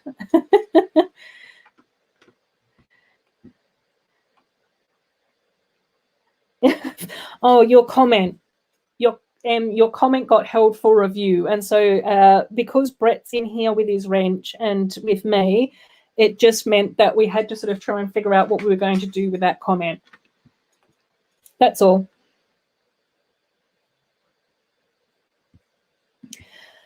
Oh, for some reason I can't find the LGBTI set in shops, but I'm looking for it. I do have the opportunity to get the Surfer Beachfront for 53 instead of 70 euros. Yay! Oh my gosh. Cool. So I think Em, we just needed to verify if it was you or not. Between me and Brett. I know. I did say this, I think last week, was when I actually went on to the website, onto the Lego Australia website. Thanks, Thomas. I appreciate that. I'm all talked out though now. Oh my gosh, that was hard work trying to multitask. Checking the chat, building, and reading my notes. Fortunately, I knew that it was going to be a relatively simple set to build, but even so, I'm kind of exhausted. I'm glad you enjoyed that, Thomas. Again, for me, I just sort of go, I don't know. Like I've said 101 times tonight, I think history is really important to remember. And especially when we think about what that history would have meant for people as well, and not just for people like within our own generation or our own ages. Like, I just think that it must be so different to be, say, born in 2006 compared to, say, our fictitious Frank who was born in 1956. Do you know what I mean? Like, I just sort of go, I think that the life that they've just oh, thanks, Thomas. Appreciate that. Oh, the real M Productions knows I don't play games when I'm a mod. Cool. Oh, Darren, I got Bugs Bunny, Daffy, Marvin the Martian today. Then, just as I almost got out toy store, spotted a brickhead of the Mandalorian, the child. Oh my gosh. Yes, I had. I don't know what I'm going to be doing with doing about the Looney Tunes CMFs. There are some that I want. I don't know whether or not I want them all. I've checked on eBay a couple of times, and they're not as affordable as, what was the CMF series I got before that? Whatever that one was.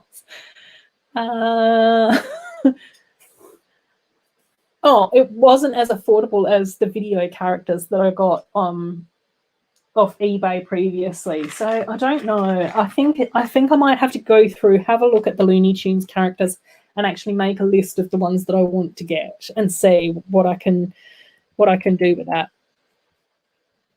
Yes, it is nighttime for me. It's 9:30 in the evening, Ariella. That's why it's a little bit like dark in here and a bit shady. Oh, I've also forgot to put in my lamp as well. Oh, thanks. I prepared very well. Thank you. I wanted to do a good job. I did actually have a chat to a few of my LGBTI friends and sort of said, this is what I'm thinking of doing. Do you think that would be worthwhile? And they were like, yeah, go for it. I'm sure that you'll say some really interesting things. And again, I just sort of go, I think that it's really nice to then have a think about, what that means internationally. Like, even when Pink Gamer was here a little bit earlier, and she was sort of saying it's sort of different internationally. And then I think that it's also sort of quite interesting where we can find, pockets of communities and people who support one another. And then the politics don't necessarily align with that. So again, I sort of think that that's kind of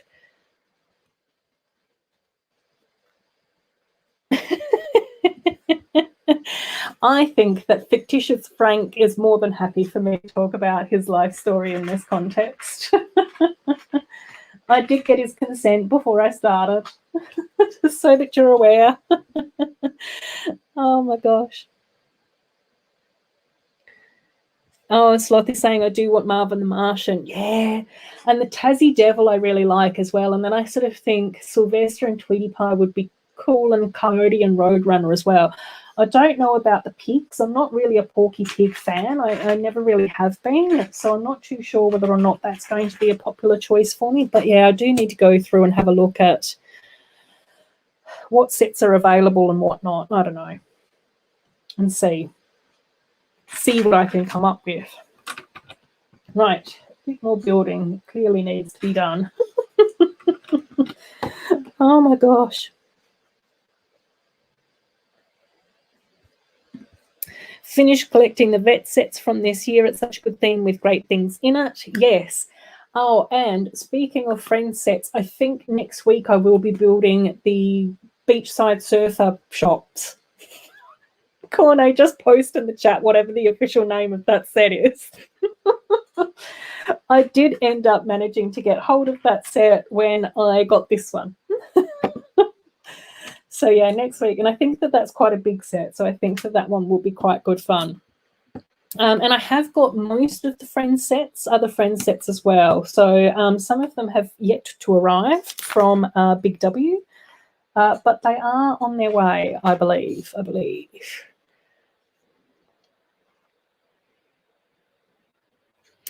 Oh my gosh, the Everyone Awesome set is out of stock and I'm upset. Yeah. I did have to, when I got mine, I did go onto the Lego website at about lunchtime on the day that it was released.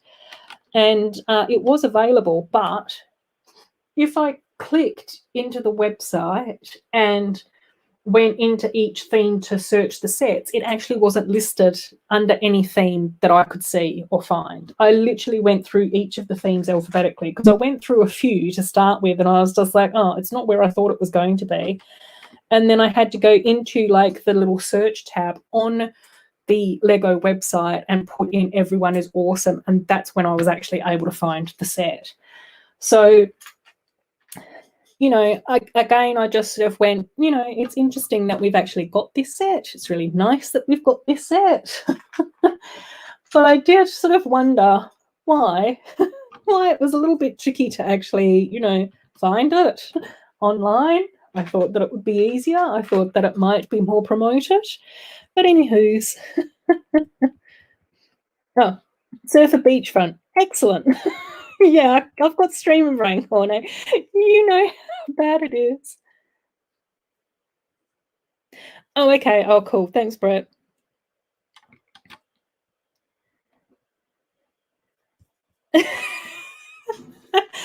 I think because it's Pride Month, I've been such a fan of older disco music like MacArthur's Park. I'm so excited. That's the music from your time, right? Probably.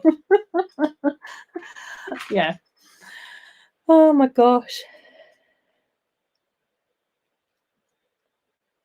Oh, random sports guy. Hello, welcome on in. We're just building up our little Everyone is Awesome set tonight. Amy, I've got to go back and double check where we're up to.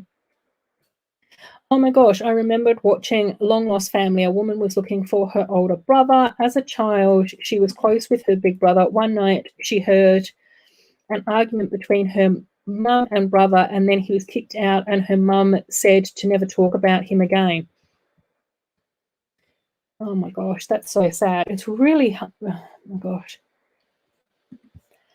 And Darren saying, not getting the lot, but still want to get Roadrunner Cody and a second Daffy to make up Duck Dodgers 25th and half century. Okay. Oh, can't wait till August to get the little bridge set. Yeah, I know. Is that the one with the raccoon in it? I'm very much looking forward to opening that one. I do already have that. I did get that from Kmart at some stage or another recently. Mama's Brooks got to go. Thank you so much for stopping by. Mama's Brooks is probably already gone because I was so far behind in the chat.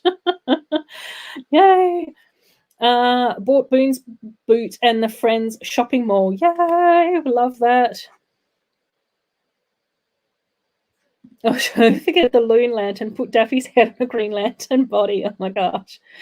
Oh my gosh. Jake saying I was going to buy all the Looney Tunes CMFs, but they're adding up online, so I decided to feel for the ones I want, felt for the bugs. the other day, but ended up getting YE because of similar ears. Oh my gosh, strats. Yeah, it's annoying when you end up with double ups. Yeah. Years later, after the mum passed away, the woman learned the truth from her older brothers that their older brother was kicked out because he was gay. Yeah, and like, I mean, it still happens. Like, I'm pretty sure in Perth that the largest proportion of homeless young people in Perth are part of the LGBTI community. So it's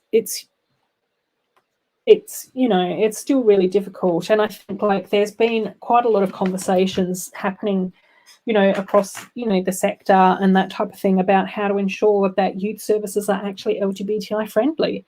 There is one here that's fantastic, Perth Inner City Youth Service, it gets shortened to PICYS, PICYS, Perth Inner City Youth Service. And they've got such a fantastic reputation for being super supportive of young LGBTI people and providing fantastic accommodation for them as well. So, again, I just sort of go, it is still really difficult. And I think that that's where a lot of the time when we surround ourselves by people like you guys and that type of thing, is that we assume that a lot of people feel and think similar to us, and they may not, which can be really difficult. Oh my gosh, yay! The bag tags are finally released in Europe, 2 months too late. I finished the base, finally.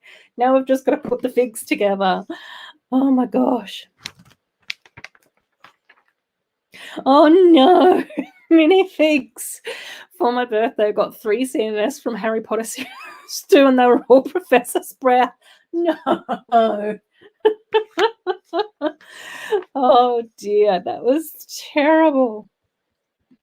She thought it was stupid of her parents to disown him and tried to find him. The show found him, and the two were reunited. Happy ending. Yeah, that's beautiful. It is. And again, I just sort of, I think that just that, I think that just that love and support is just really important. And I think it also is really interesting when we start to think about how we undertake self-reflection and how we, think about changing our minds, particularly as adults, and particularly as stubborn adults. And this probably comes back to a little bit of the conversation that sort of Pink Gamer was having earlier as well, where, education from allies is really important, because it doesn't mean that then LGBTI people are always having to have those challenging conversations. But I also think that it's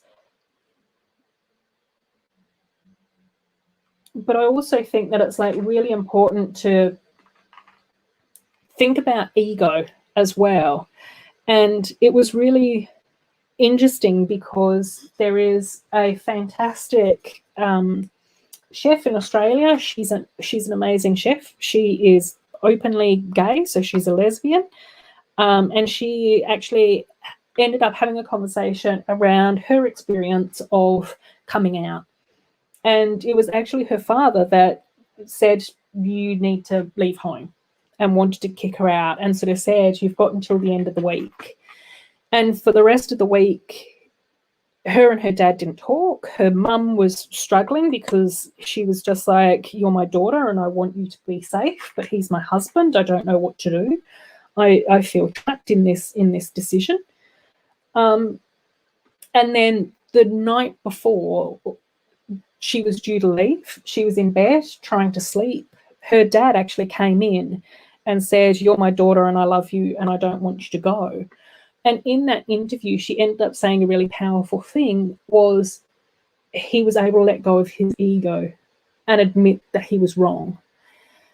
And I think that that's where, when people get into a fight or into a row, or they're terrified of the unknown, you shouldn't be making permanent decisions on fleeting emotions. And And again, I think, you know, it is so important to then be able to come back and sort of check your ego and just sort of go, actually, you know, I've got to check my beliefs, and I've got to do better by my family and my daughter and my loved ones. And that's not the case for everyone. I know that a lot of people in the community appreciate and respect their found families more than their biological ones, and that's fine too. Oh my gosh, yes, Sloth. I've still got to watch that. But I'm pretty sure that you're used to me saying on every single Saturday stream that I usually watch your videos on Sunday. So hopefully you know that that's coming. Lesbian cookout video got off to a rough start with YouTube turning off the comments, but now it's doing good. Excellent. And hopefully, to those of you in the chat who don't necessarily follow Sloth's channel, go over, check out that video and give it a thumbs up if you enjoy it as well. I know that I do shout out Sloth's channel quite regularly because I do really enjoy what Sloth has going on in Sloth City. And I think, again, it's a really nice way to be able to support one of our openly LGBTI YouTube creators to be even more creative and to potentially upset YouTube even further.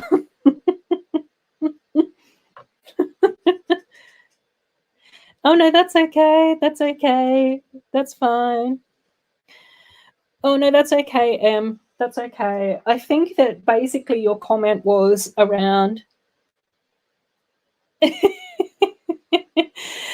think that your comment was sort of basically around some of the ups and downs that occur in America as well. And that's where I think that it's sort of quite interesting that sort of Australia seems to have this reputation of being like really quite laid back and chilled and all of those sorts of things. But politically, Australia is actually a really conservative country. Like when you think about some of the things that we discussed, you know, across that timeline, they've done some really, the politicians have done some really sneaky things in Australia, which is, you know, not great. I don't know whether or not they necessarily represent the views of all of Australians, but somehow or another, those conservative views tend to get voted in on a regular basis. Yay, fix it done. Whoop, whoop. Finally, after almost 2 hours, we've built probably the most simple set that I've ever built on stream. Oh, dear. Adora doesn't watch my videos or stud on the dash. She's too classy for our type of debauchery. Oh my gosh. Yeah. I will. I've got to get into that. I do. You know how much I appreciate you and Taz and the gang. It's awesome.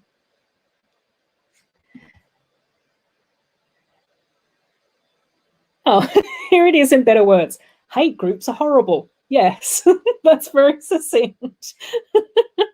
It looks so good. Yeah, I'm really happy with it. I think that it looks awesome. It looks really lovely. And I also really like the variety of hair pieces as well. So I think that there's like a really good mix of all different hair pieces too, which is really cool as well. And Robin's here. Hi, Robin. I hope that you are well, and I hope that Ezra is doing well, and so is Mrs. H too. Minifig is back. Yay! The blue one has an awesome hairpiece. This one with like the quiff. Yeah, I think so as well. Like the big, super cool. Super, super cool. Whoops, I've just lost my little pink person. Uh-oh, uh-oh. Oh. So I also did some flag research as well because I thought that it was quite interesting to think about what the pride flag means as well. So when I had a bit of a look, the flag that we have now, which is the more recent pride flag that has the triangles on it, which is what I'm actually wearing on my jumper tonight. Let's see if I can show you guys. Here we go. Is that in focus? That light is lit well. Let's switch on my lamp and see if the lighting helps anything. So the more recent pride flag, there we go, with the triangles, with the brown and the trans stripes as well, which is sort of called the Progress Pride Flag. Progress Pride Flag was designed by Daniel Quasar because representation matters, especially for the most marginalized communities. And this rebooted version shows stripes to be more inclusive of people of colour as well as trans people. And I think that this rebooted version sort of historically came from the Philadelphia Pride flag in 2017. So in 2017 in Philadelphia in the US, they had their first annual Pride kickoff at City Hall in Philadelphia. And that's when they actually added the black and the brown stripes to the 6 colours. So the flag basically looked like that in Philadelphia. So again, really interesting. And there was a comment from a spokesperson that actually said the black and brown stripes are an inclusionary way to highlight black and brown LGBTQIA members within our community. And I think it's also really interesting because when you sort of go back and have a little bit of a look at history, there were a significant number of Black trans women that did so much advocacy in the United States around LGBTI rights. So I thought that was kind of interesting. Yeah, I saw that one as well, Corno, to support the intersex people. I was just like, I don't know how many more versions we can get. So that's why I've put down here, I'm not an expert. This isn't hopefully an exhaustive conversation. It's just, a discussion. Oh, it's your birthday. Happy birthday, Robin. Yay. So you get to have great conversations about pride flags today, which is awesome. I also did have a little bit of a look at the original pride flag, which is pretty much like the 6 colours. Jakes, be right back. Placing a bricklink order. Got some Series 6 EMFs. Yay! Happy B-Day to Robin Hull. We built the 4 beetle mosaics. Whoop, whoop.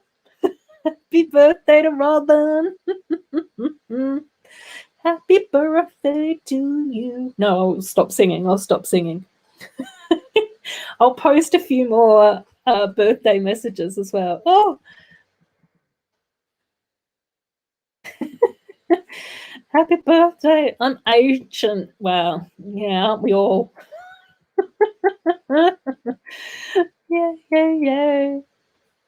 So the other thing that was sort of quite interesting when I was having a look at the flag stuff was that the original gay pride flag was created by Gilbert Baker in 1978. And originally it did actually have 8 stripes. So there was actually a pink stripe here, and the hot pink stripe was represented sex. The red stripe represents life. The orange stripe is for healing. The yellow stripe is for sun or sunlight. The green stripe is for nature and serenity with nature. There was originally a turquoise stripe for art and an indigo stripe for harmony, and then a violet stripe for spirit. So the turquoise and the indigo stripe got changed into the royal blue stripe at some point as well. So we then have the more commonly recognised general pride flag, which is the 6-coloured flag. So in most of my writings, I've just called that the 6-coloured flag. And then there was the 2017 Philadelphia Pride flag that added in the black and the brown, and then there's the Progress flag, and then there's also the Progress flag that Corne was talking about with the intersex flag in there as well. Amy sending you lots of birthday poppers. Minifigs is saying happy birthday, Robin. Whoop, whoop. which is so cool. So, so cool. So, yay. Oh, cool. So I'll leave you guys to catch up a little bit. And then, like Corne mentioned, there is an intersex flag, which is a yellow flag with a purple circle in it. And that was created in 2013 by an organisation in Australia called Organisation Intersex International Australia. It has now been renamed to the Gender Centre, but if you search up OII, then the Gender Centre usually comes up as well. The purple central circle is unbroken and unornamented, symbolising wholeness and completeness and our potential as well. So that's sort of the concept that OII had with their intersex flag, which is really cool.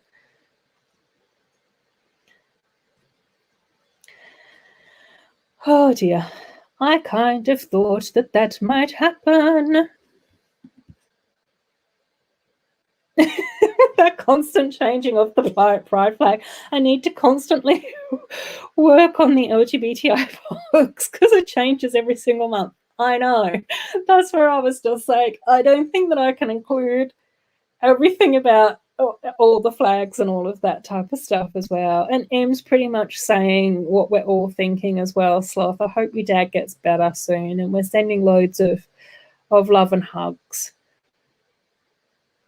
Oh, thanks. Thanks, love. Yeah, it can be overwhelming. I think that we can all struggle a bit as well.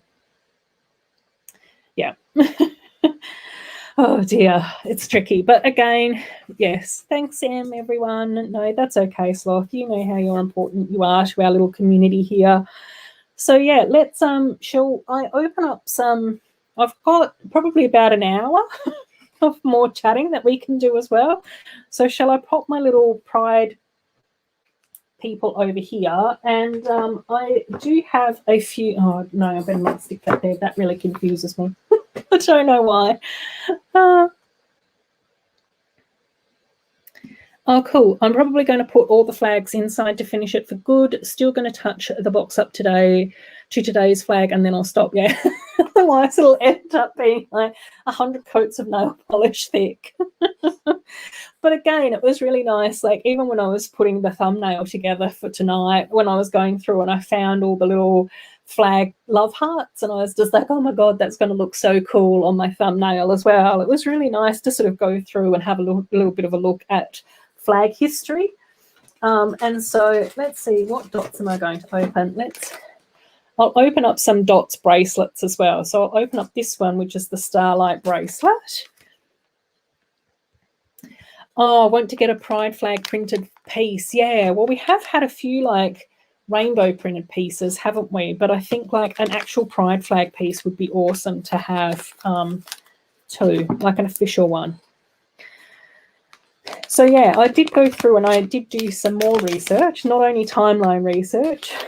So you get another educational session about flags now if you'd like. But yeah, when I was having a look, I found out that the bisexual pride flag was created in 1998 by Michael Page. It has pink on the top and blue on the bottom with an overlapping purple stripe in the middle. And originally I always thought that pink was meant to represent female, blue was meant to represent male, and the purple in the middle was meant to represent like both genders. But when I was having a bit of a read today, it actually said that the pink is meant to represent attraction to the same sex, blue is meant to represent attraction to the opposite sex, and the purple represents attraction to more than one gender. And I was just like, oh my God, I'd never sort of realised that.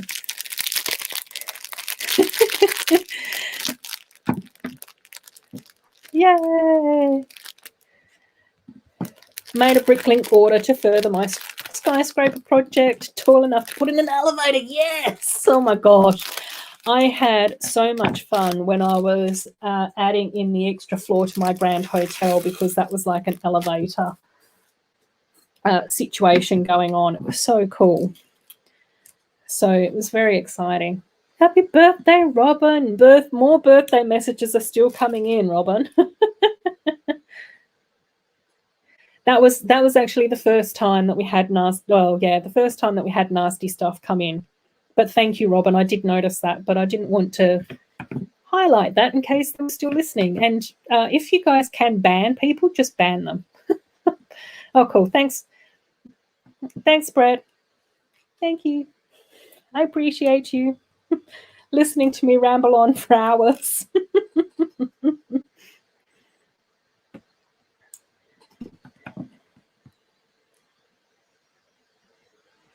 Oh, can we delete that one as well?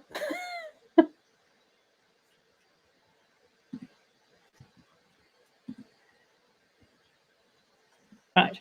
Excellent. Oh, I can actually block them from this end.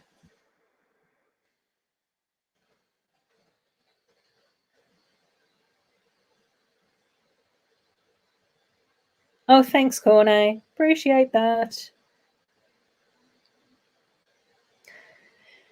I did suspect that might happen a little bit more tonight than what we have had in the past, which is why I did put up our little scrolly thing down here. Yay, thank you. Thank you, thank you. But again, let's not focus on the horrible people. I think that sometimes we can just block, report, delete, and then tonight it's only 3 p.m. Yeah, for you. But yes, I would encourage all of you to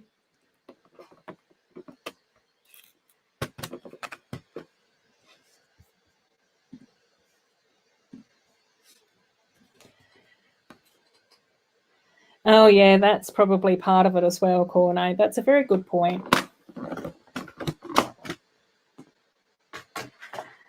Yeah, I think that things can become quite heated. But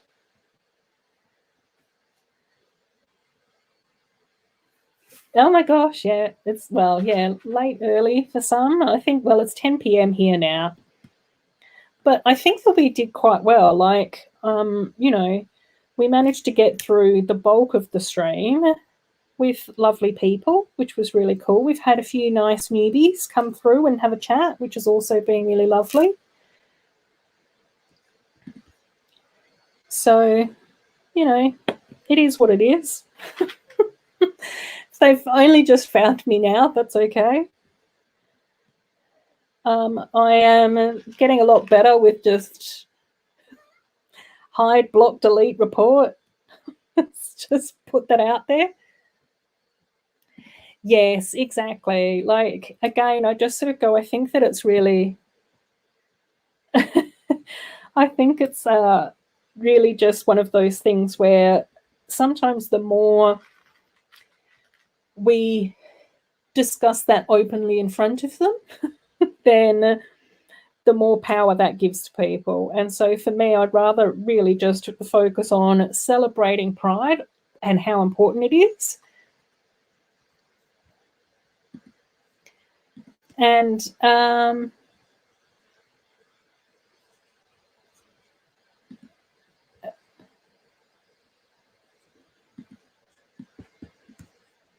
celebrate. Oh, hang on. Oh my gosh. Oh, cool. Oh, Brett beat me to it. That's why I was having issues on my end. We've got a green bracelet. Yay! Let's put that over here. Doing a purple bracelet. Yeah, I don't know. What was I saying? Okay. Oh yeah. It's that whole thing about sometimes, the more space you give to people, then the more energy they just take up into the world. And for me, I just sort of go, I don't want to give you any energy. I'm really not interested in that at all. I'd much prefer to be here celebrating pride, building wonderful, awesome Lego with an awesome group of people, and just, moving forward with with being comfortable with who I am. Oh, I got a donut. No sausage rolls for me today, sadly. Oh my gosh. Yeah, I saw that as well, Brett. That actually made me laugh. Every time I do my food shop, I always look for sausage rolls, but the problem is that they've got like a 24 pack and that's it. And I don't know whether or not I've got enough room in my in my freezer for 24 pack of sausage rolls. So I'm probably going to have to go through my freezer and figure out what are important items that I need to freeze and what are some of the items that I can sort of let go of in order to be able to fit more sausage rolls into my freezer. Oh my gosh, yeah, exactly. And again, that's where I just sort of really, I suspected that there were going to be some troublemakers that would pop into this stream, but I wanted to do it anyway. Because I just, again, having conversations with some of my older LGBTI mates and all of that type of stuff, I just sort of go, they didn't have that, they had to march on Parliament in order to get equal rights, like they didn't know what was going to happen to them. They didn't know if they were going to be safe and that type of thing. I know. I bought my friend a Dots bracelet for her birthday and I'm so tempted to keep it because they're so cute. I've got so many Dots bracelets as well. I just love them. But the crazy thing is with my beautiful Dots bracelets is I love them so much. And I do have like a huge collection of Dots bracelets, but I don't wear them. I don't really wear any jewelry at all. So I just have all these bracelets here, fully decorated, because I decorate them all and I love them all and I think that they look really pretty, but I don't wear any of them. Oh my gosh. Anyone heard of the boys in the band? No. Oh my gosh. I'm back. I took a bit longer because I saw a custom Coralie minifig. I thought I'd get it since I rewatched the movie the other week and also started to reread the book. Oh my gosh, yes. Love that, Jake. I think that you're going to end up with quite a good minifig collection somehow. I think a few streams ago you said that you're going to start focusing on collecting figs. And so that seems to be a really good way to go. But yeah, it's cool. It's really cool. Just done the magic shops. Now onto the last fun fair set. Oh my God, Amy, they're so beautiful. It's so nice to hear that you're building them. I love it. Love it, love it. Oh my gosh, Courtney, that's so cool. My friend was in love with my pineapple pencil holder, so I gifted her one and it hurt so badly. I feel so uncomfortable giving Lego to other people that are not me. Oh my gosh, yeah, I know.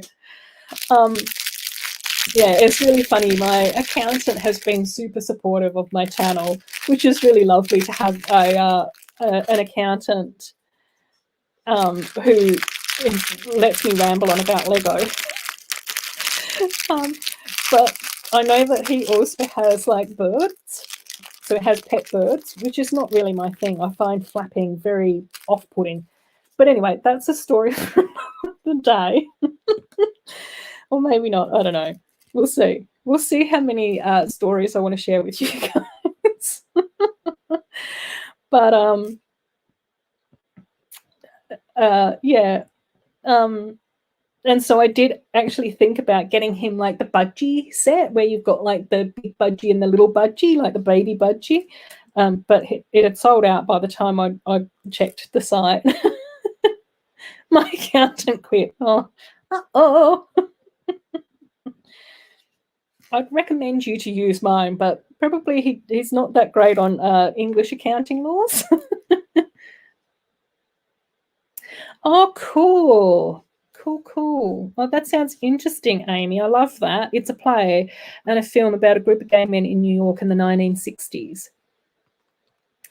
And I think in here, the 70s.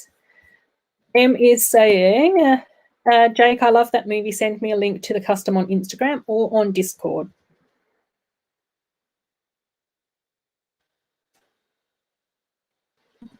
I found my Chima poly bag. I didn't send it to the nibbling after all. Oh no, minifig. I lost my pineapple pencil holder. Oh.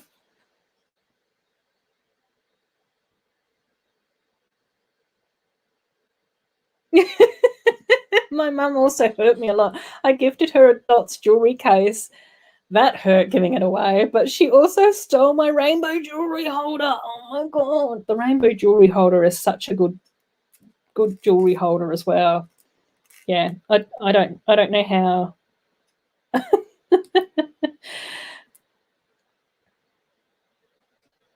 If I had an accountant, they would have quit 300 castle builds ago. Yeah, honestly, I don't know how my accountant puts up with me, to be perfectly honest. he's got the patience of a saint. Oh, okay. We can put that on there. I don't really know what I'm doing with my little dots here, but it's cool.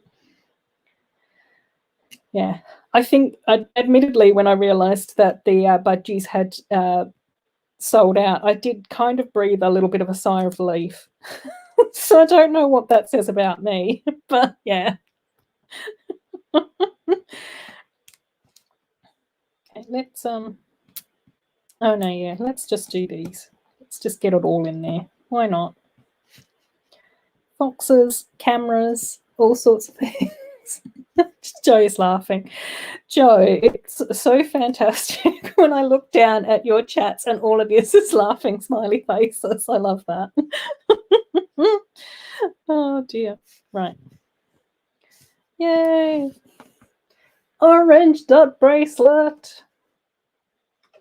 Oh, we've got another green one. Okay. Oh, Jake's going to be... Yeah, me either, Sloth. Like, I find I don't have my ears pierced. I don't really wear necklaces. I don't like things hanging around my neck. I feel all like... And then I don't have any rings because I think I've got like stubby little sausage fingers and I just think that that looks really weird. Oh, yes. No, go to sleep. Go to sleep. Thanks so much for popping by. We love your minifig background. It's awesome. And yeah, definitely stop into another stream if you ever get the chance. That's awesome. I have 4 dots bracelets. I don't always wear them though. Yeah, I know. I know. And then a friend of my mum gave me 40-year-old sealed Lego sets. I'm storing them away to sell them in about 30 years. I have 3 gold clumps in my closet.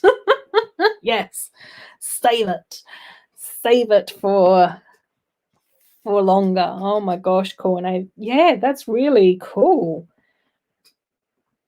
That's very like generous of them. Right. Cool. My little computer has finally stopped whirring. I don't know whether or not you guys could have heard that or not, but it's been whirring all night. It's intense. Cool, cool, cool. Oh, yeah, no, that's cool. Yeah. Oh, Paradisa sets. Brett. I don't know how you could keep Paradisa sets in their box, to be perfectly honest. Oh, dear.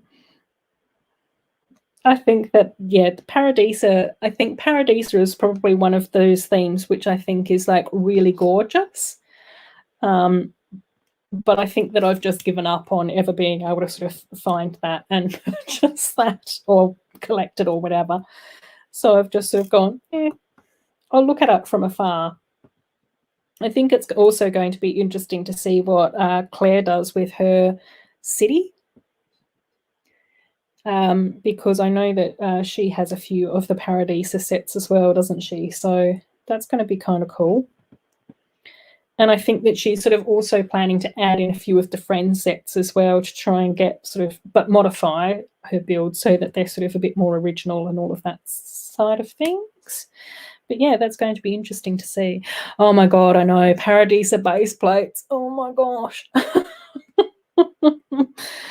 Don't even get me started, Thomas. It's terrible. I ain't ones in my city. No, I didn't think so. I want to get a tiny Paradisa set, yeah. I did think that it was kind of interesting, though, when JC from Small Brick City did like a Paradisa redesign.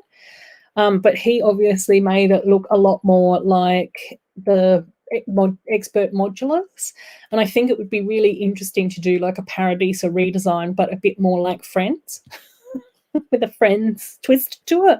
But I'm hoping that Claire might end up doing something like that.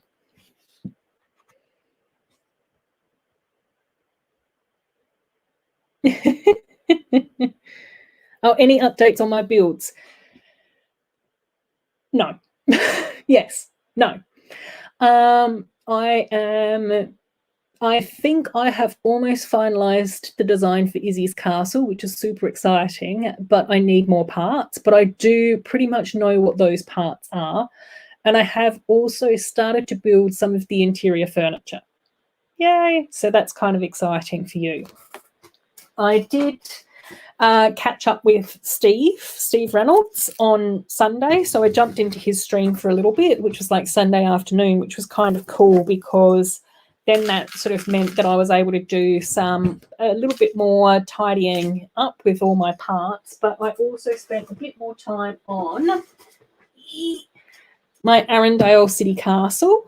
So it's not finished. Well, it sort of looks nice-ish from the front, but obviously there are a few gaps in here as well. So I'm missing lots of like tan 1x1. So I do need to get some more of those. Oh, you can sort of see over here as well. There's a few tan by 1x1s over here. But I do kind of like how this is looking. I have managed to come across most of the bricks and stuff that I sort of need. There's a few gaps here and there. I need some more gold fence pieces and some other bits and pieces. So it does actually look quite nice from the front. The side isn't too bad. I may end up changing some of this so it's a bit more consistent with what's going on, but we'll just sort of see how that looks. And I also kind of like how I was able to pull the doorway out a bit forward and then push the roof line back a bit. So this actually steps back to studs, and then the roof was able to step back as well. And that was basically inspired by a Frozen app game. I had to play on my phone because I am 12. What other adult plays Frozen apps? But I wanted the inspiration for my Frozen stuff. And then the back bit here is a complete mess, and there's so many missing parts, and there's so many like 1x1 parts with studs and bars and all sorts of stuff on them. So I do need to get some more parts at some stage or another. But yeah, so that's the Arundel Castle. So I have added in the extra floor, I think, like I said in my video, and that type of thing. So that's looking better. Again, I'm pretty sure I know what parts I kind of need in order to get the exterior finished off. I have done some work with Elsa's bedroom, but I need to do a little bit more on that. And then I'll need to do a heap of work on Anna's bedroom.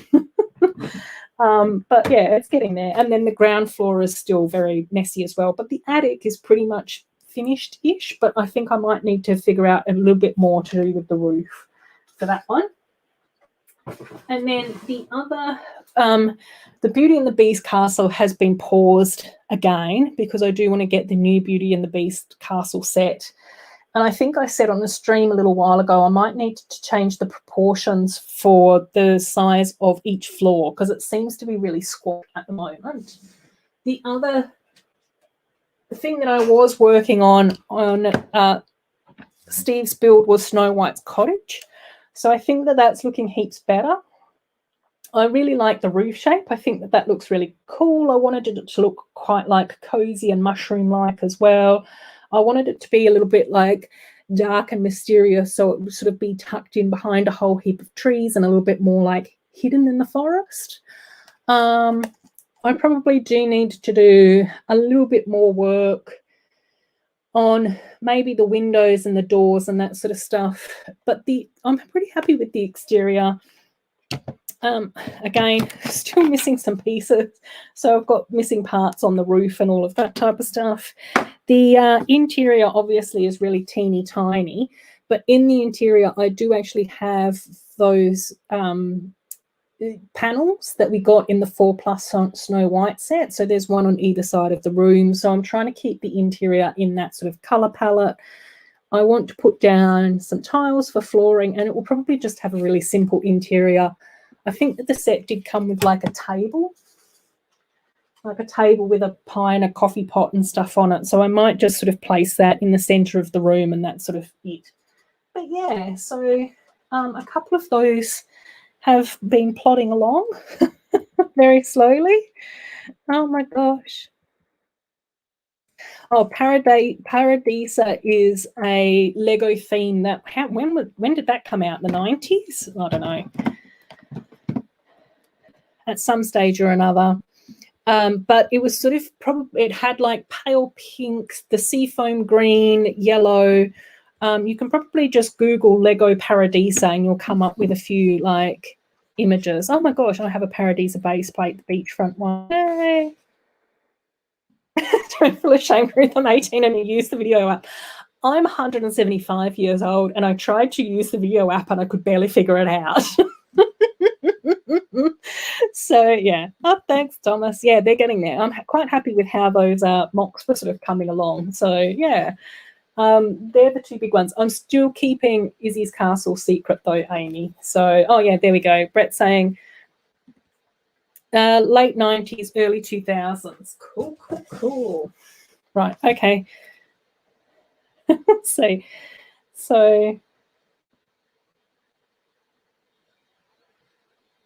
oh yeah, thanks, Brett. Yeah, but like a really like pretty. I think like that's probably the best way. It's like quite pretty, fresh, refreshing sort of color palettes. Over 150 in documents. Oh, dude, that's how we should be counting our ages from now on in dog years. I think that's the best way to do it. Right, let's see. What else have we got going on? Oh, hang on. Let's line up some more of these. I don't know whether or not you guys can see these, but I'm going to faffle. Oh, look, I've got a rainbow wristband. Oh, bless. Yeah, and again, I don't know. I think it's just one of those things where, yeah, I really enjoy playing my Frozen app game. It's really relaxing. And I must admit that the art, see, I sound like I'm trying to justify my existence now. And I must admit that the artwork on the Frozen app is actually really, really good. And that's when I sort of realized that it would be really important to sort of like slope back the different floors on my little castle, which is kind of cool. So yeah, they're getting there. Yeah, Beauty and the Beast, I think the Beauty and the Beast castle is probably going to need a bit of work and require some form of saving. Some sort of lifestyle changes, no doubt. Right, pinks. Oh, hang on, there's another purple one. Whoops. Let's tuck that in there. Pale pink. Let's do pale pink through to magenta. Excellent. Yay.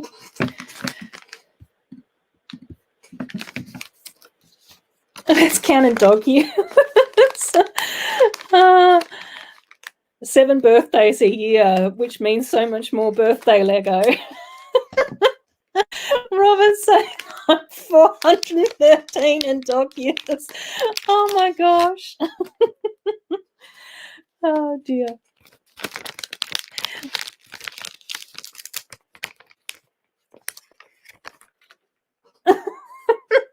Yeah, Ruth from Adorable does research for her mocks by playing apps that are considered a shaming for her age at the time of recording. Don't tell everyone. Yeah, I don't know. It's one, well, like, I mean, I don't know. It's one of those things where I just sort of go, I'm 98. Oh dear. Yeah, this is going to start to turn, I think. Let's put that down there. What am I doing? I've got so much stuff on here. I've got to open up my thing again. Cool.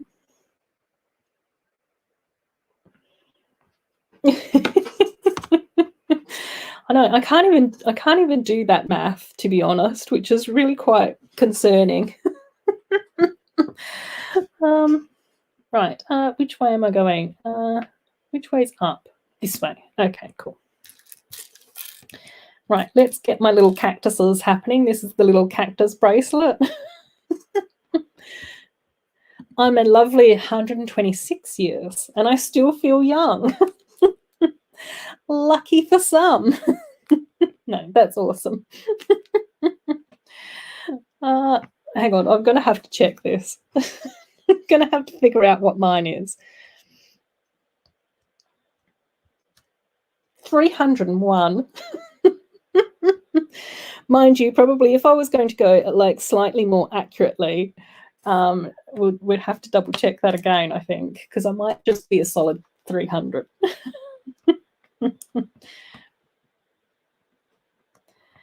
Oh my gosh, yes. It's always interesting when we sort of think about like a little age and what happens with everything that goes on in our lives and whatnot. Oops, no. But I do sort of quite like the sound of dog ears a little bit more, though, I must admit. Oh, okay. Radio. It appears that we might only have one cactus on the cactus bracelet, based on the design that I have come up with. I'm old and I moan. It's part of getting older. Yeah.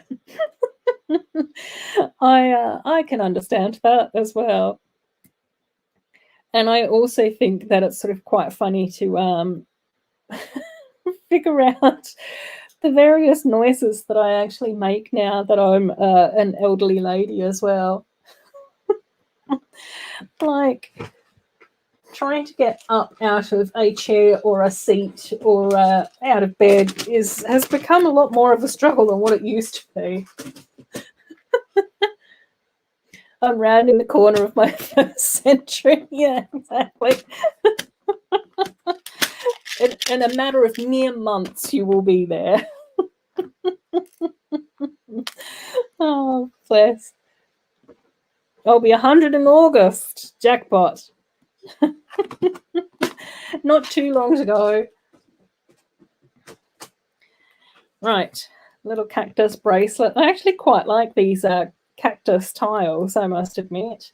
I think that they would be kind of cool to use for I don't know, like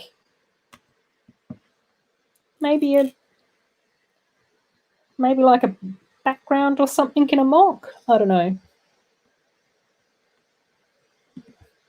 I'm a well-preserved 363. Yeah, exactly. And now Pucky's just 10. No, he's 70. Is he? Yeah, 70.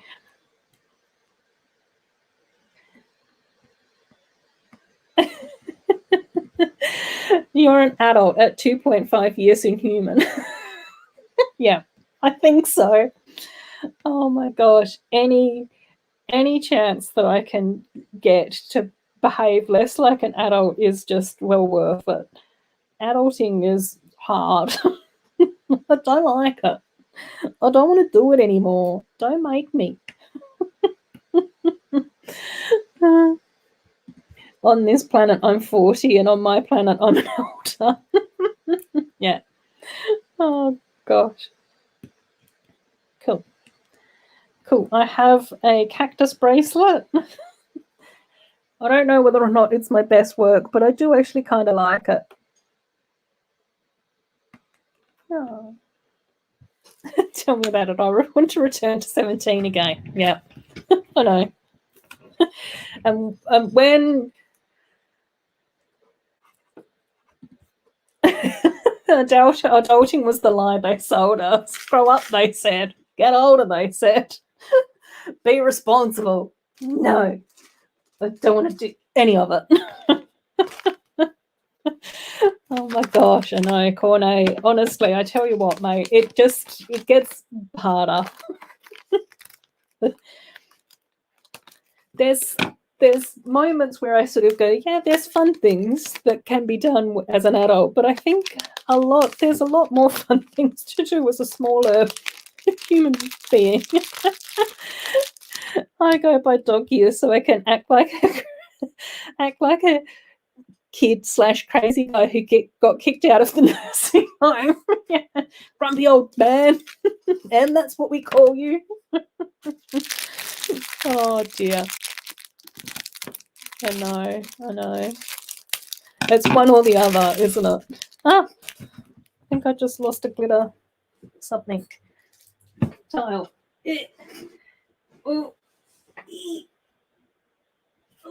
See, old person noises. I can't even bend over to pick up Lego. I'll blame it on the squeaky chair, though. That's my cover. No, don't. Don't change. Don't change that at all. Yes.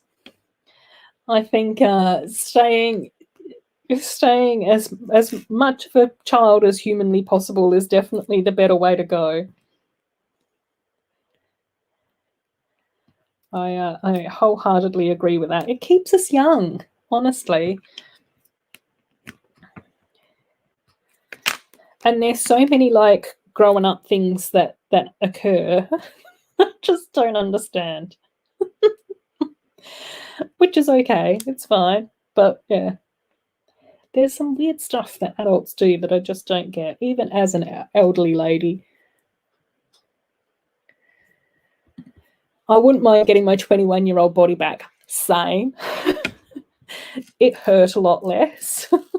And I would appreciate that coming back to find me.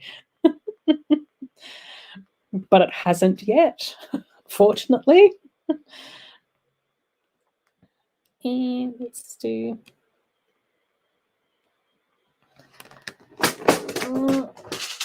just ferret out an extra dot here. Oh no, hang on, can I? Oh no, oh yes. Okay, hang on, let's just change this one. Repeat this again, but I'm a kid with kids. Yes.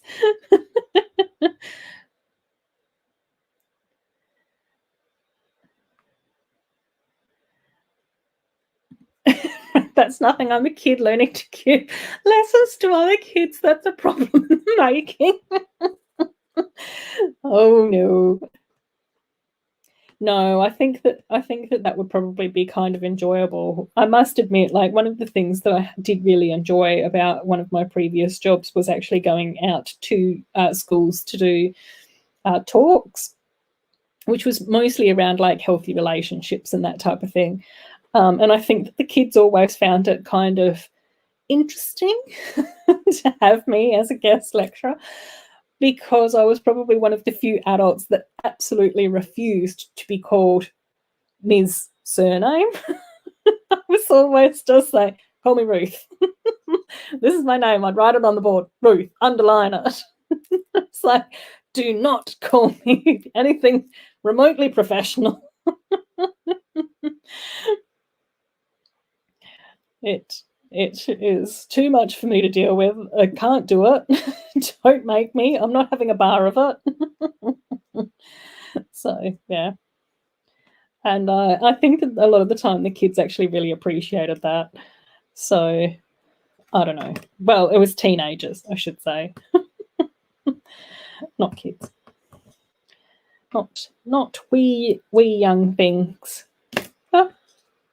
I'll probably have to go back and like recheck some of these. That's the music bracelet. There are some actual quite nice parts in here with the glitter tiles, so that's kind of cool. Oh my gosh. That's one of my big bugbears as well. People saying, at your age. Oh my gosh, that just annoys me so much. Why? That's what I want to ask them. Why? How is that going to improve my existence? What is that going to mean to me? Let's do the monster one. Let's save mermaids and ice cream still last. Because that's the way we roll.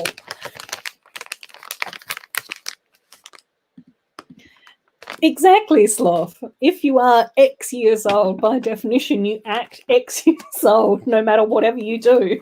Because guess what? I am that age. And I think part of me also just sort of goes, I don't want to conform. Don't force me. Leave me alone. Two more skinny bracelets. We've got a pale minty green and a blue one, which is kind of cool. But I think that this is the first orange bracelet that we've received, which is kind of nice. Let's pop these in here as well. Yeah. Just lining them all up now because I'm a fuss pot. And I'm being silly. Right, let's see, what have we got? Let's do minty green monsters on this one. What have we got in the way of minty green monsters? Finished the set. Yay! Oh my gosh. So, Amy, what are your thoughts? What are your thoughts on the gorgeous Funfair sets? Let us know. Oh, yeah. First orange bracelet, and the mermaids is the first dark purple. Yeah, I just noticed that as well, which is kind of cool. So, but we still don't have a red or a white. Or a brown, but I don't think that they do a brown dots bracelet somehow. I think that we just end up with black, which is cool. And let's do monsters. Let's see. Which one? Okay, doesn't really matter. Talking to myself again. Just talking to myself about what I am actually putting together as far as the dots bracelets are concerned. I always seem to zone out whenever I'm trying to put together a dots bracelet on stream, which is not necessarily the worst thing to do, but yeah. I then think to myself, I don't know whether or not this is particularly exciting. Does it need to be exciting? I don't know.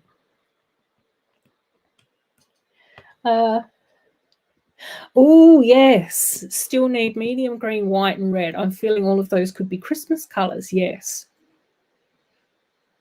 Yeah, an orangey yellow, regular yellow, and azure blue. Oh, and coral. Yeah, oh my gosh, coral, yeah. I've gotten so many coral tiles out of the dot sets that I have so far. It's ridiculous. It's absolutely bonkers how many coral tiles I've ended up with. So yeah, it would be really nice to get a coral bracelet. I don't know whether, I think that there's some colours that they probably won't end up doing though.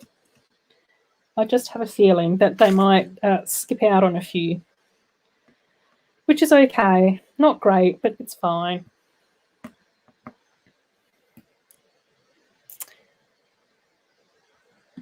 Oh my gosh, since we got the video ice cream mermaid, I now want a milkshake minotaur.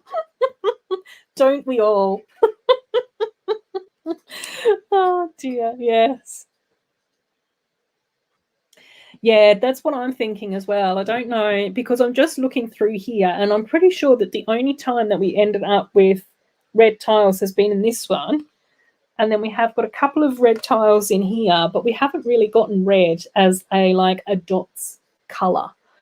So that's where I'm like, will they? I think bright green would be really nice, though. that bright green would be really cool to get as a dots bracelet. And coral seems like an obvious choice as well, but we'll see.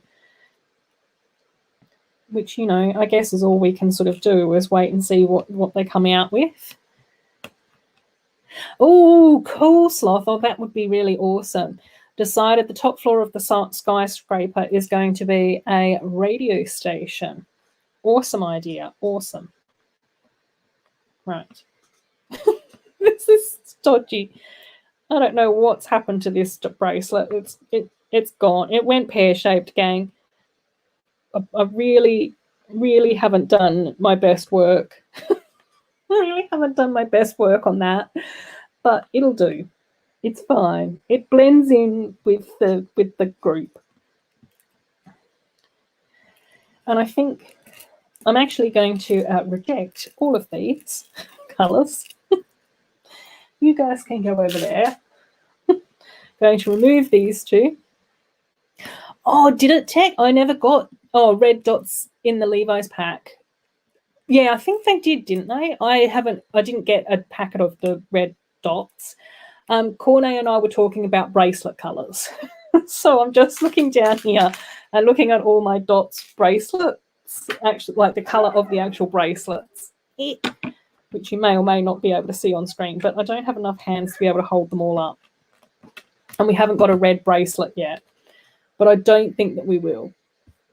No need to apologise. You sort of came into a weird point in that conversation. And I know usually at this time in my chat, I just get really rambly and dishevelled. And so I think that everyone has had to double check information from me at some point or another. I was at the 2.5 hour mark. It's like, Ruth, you're not making any sense more, right? Like, what exactly did you mean by that? It's my way of keeping all of you guys on your toes. It's just by rambling nonsense to you all in the hopes that at some point I may make sense. Oh my gosh, got distracted for a second. No, that's fair enough. Like, I do that to people. Oh, red could be a really nice Valentine's theme as well. I kind of agree with that. Yeah, it was really cool. Yeah, it was really cool that we hung out on Steve's stream. I always like Steve. I think that he's a really lovely person. But he's a very cheeky Aussie bloke, and there's nothing wrong with that. That's who he is. I wouldn't want it any different. Let's see, what other little random tiles can I ferret out here? I might get this one and that one. I kind of like that idea. And another dot. Let's do pink. Yay. Oops. This one seems to have a little bit more of a cohesive design to it, but we'll see.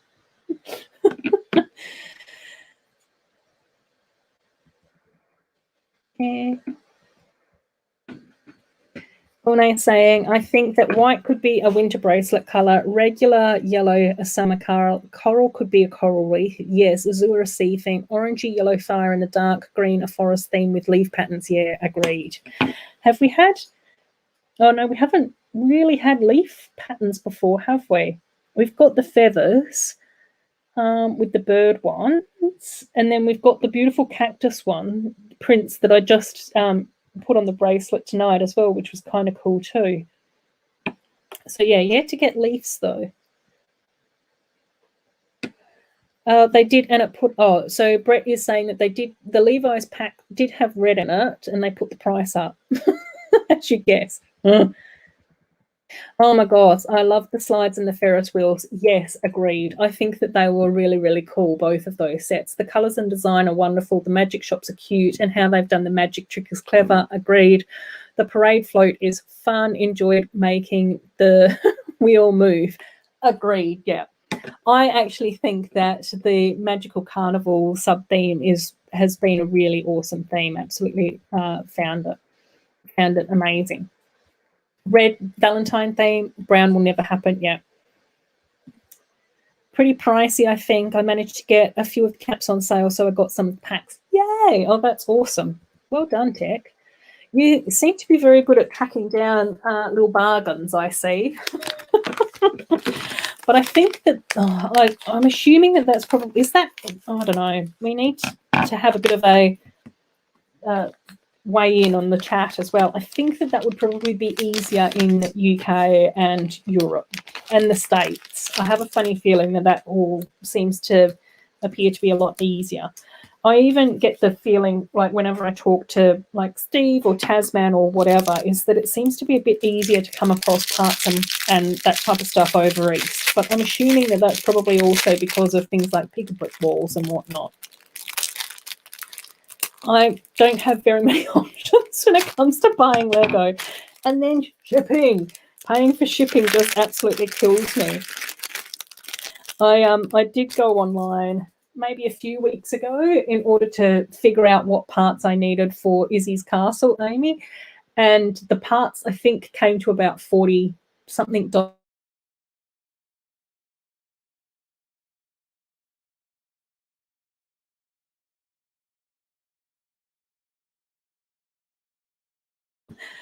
Oh, okay. My screen just cut out.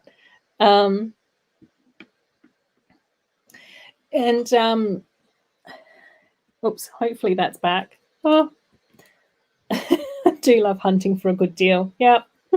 Who doesn't? Exactly. Oh my gosh, thunderstorm coming in where I live. I can hear it nearing. Oh, I love thunderstorms. I've said that before, but I do. I absolutely love them.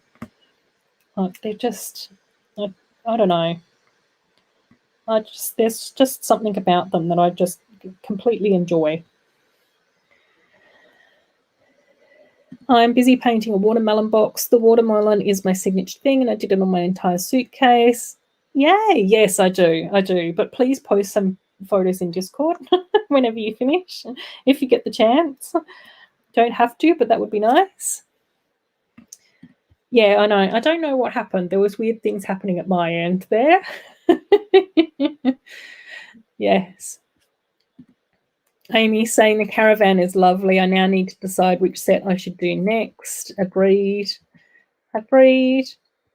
Saying I was a loopy off my rock, as my fellow 98-year-olds would say. Exactly. You can now sit there, Em, and just go, young kids of today. Oh, cool, Sloth. That's so cool. That's really exciting to hear. I love that. It's always really exciting to figure out different ways as to how to build stuff that we've wanted to do for a while. I think that's probably what's going to happen with Beauty and the Beast castle. I've got to sit down and actually have like a bit more of a plan moving forward, and potentially even a little bit of a redesign. Tell Pucky to stop messing with the router. I know. He is absolutely sound asleep. He is on the sofa, all scrunched up with his little scrunchy face on his paw. He's just looking so sweet and adorable. Yeah, I just love that dog. He's so fantastic. Oh, to the tongue pop.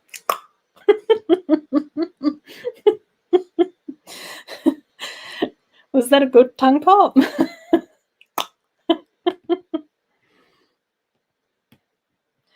Oh dear. I don't want to wake Pucky up though.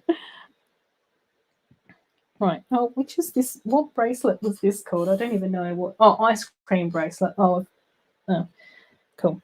I've not made them look like ice creams at all though. Great job. Yay. Oh dear.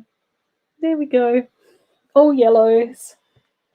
We'll tuck that in here.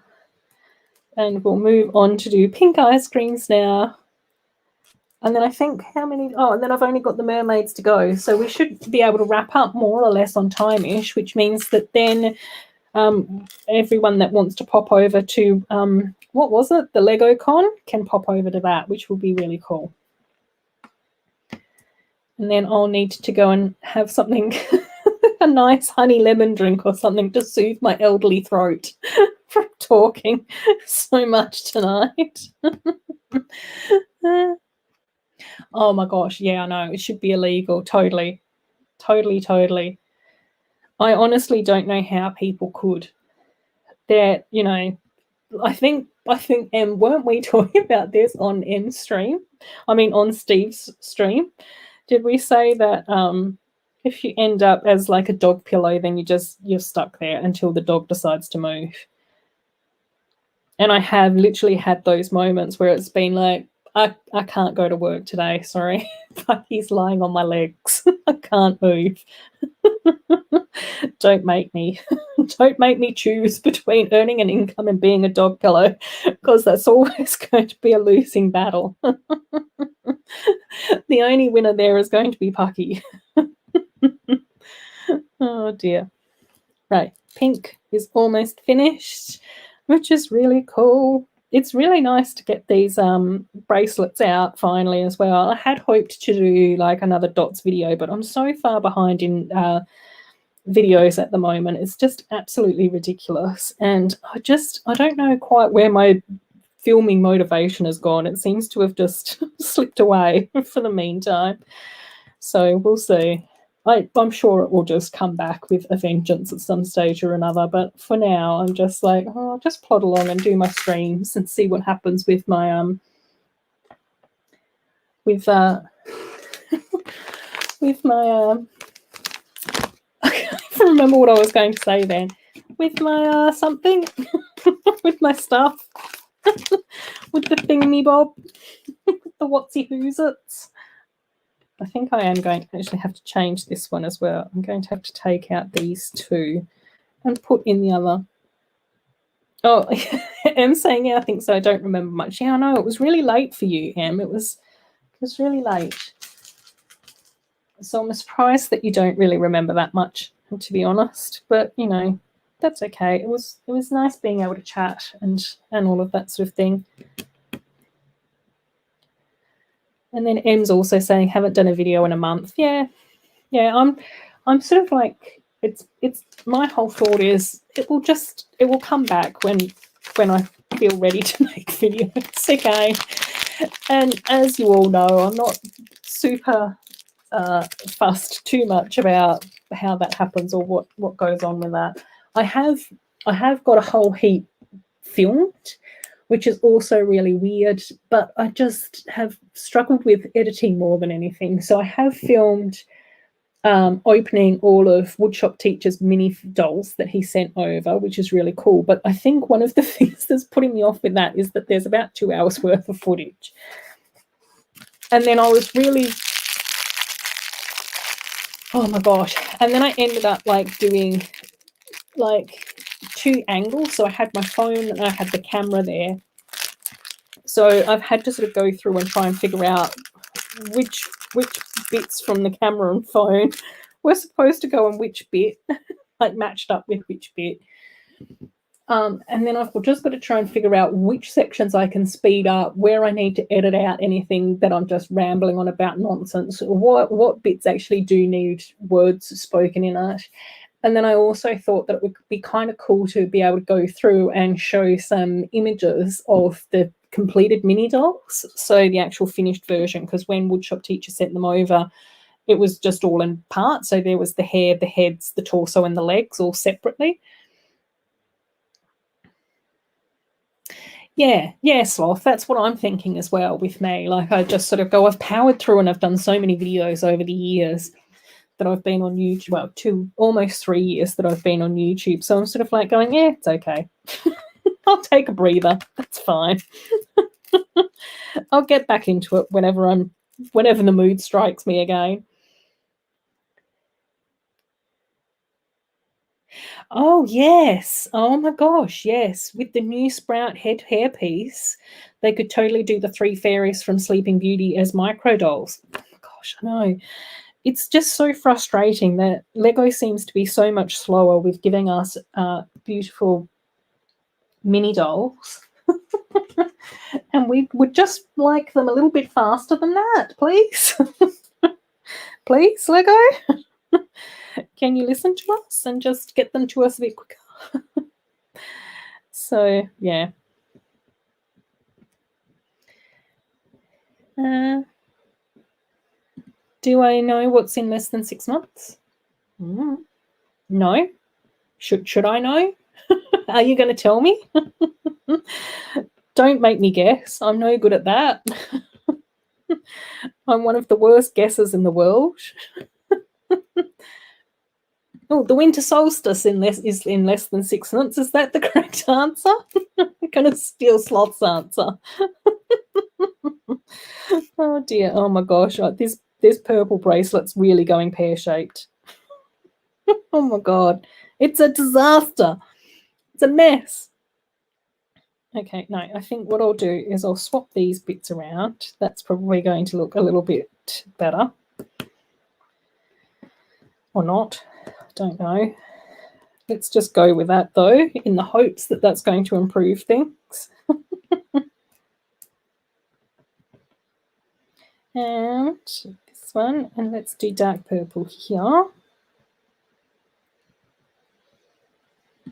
Oh, it's the most overhyped season of all. Summer? Fall? Halloween? I don't know. Autumn? I don't know, Em. Oh my gosh, yes, agreed. The triplets from Brave as micro dolls as well, yeah. Well, we've got the little bears, but it would be nice to have human forms as well. Oh. Okay. Everything but what I've actually guessed. Excellent. Oh dear. Yeah. Oh, why am I not surprised that I got that completely wrong? Yeah, there are so many micro dolls that would be awesome to be able to get hold of, though. And but I think it will be interesting. It'll be interesting to see what we get and what Lego comes up with and what we miss out on and all of that type of thing. I don't know. I'm curious. I'm very curious as to where things go from here. Huh? No, don't lose the Little Mermaid scales. I like those. They're pretty. Alrighty. So as soon as I've finished up this last little bracelet, we'll wrap up for tonight, which should be really lovely so that you guys can get on with having awesome weekends. I think that Robin's probably gone again because he's not being super busy in the chat like he normally is. Yes, oh, that's well done, Corno. I've got my appointment on Tuesday. So I'll be going in on Tuesday to get mine, which is really cool, and I'm quite excited about it, but we'll see. We'll see what the side effects are like, and fingers crossed that it's not too bad. And then I'll have to figure out when I'm supposed to go back because I haven't paid any attention to, to any of that. To no surprise to anyone. Anyone that knows me should know that that's not surprising that I don't know what's happening in my life at all, ever. Oh, cool. So Tech got his yesterday, just a sore arm so far, which is really cool. Oh, I got my second. Oh, excellent. Yeah, that's really cool, Sloth. Well, that was one of the things where when Western Australia announced that anyone over the age of 30 or whatever that is in dog years, 200, could go in and get their vaccines, I did want to wait to allow more important people than myself to be able to go in and get that sorted out, just so that then people could have a little bit more of an opportunity if they needed to be with a loved one or whatever. So yeah, I wanted to wait for a little bit to just allow people to do their thing. Oh, 210, I wasn't too far off. Oh my gosh, which is probably the only time in my life that I've ever remotely gotten any sort of math correct. It's only taken me 300 and something 63 dog years to figure out how to do math. Mermaid bracelet, and I absolutely love the seashells on this. I think that they are super pretty. I might see if I can figure out how to add those to Izzy's castle. And even the fish scales look absolutely beautiful in this as well. So, yay. Right, I'll move these back in the hopes that potentially you guys might be able to at least see some of the colours here. Maybe not all the details, but at least get to witness my lovely little rainbowing of the of the dots bracelets. More rainbows. Oops. Oops. But oh yeah, and then that can go in here. Oh yay, it all fits. Awesome. And oh. And then Jake is also saying there was a rumoured Brave storybook set, so maybe we could get a new Miranda and triplets, maybe even the King and Queen. Oh my gosh, I know, we so need more storybooks. I am excited about the next storybook, but it's interesting that it's a combo version again. So we'll see. We'll see.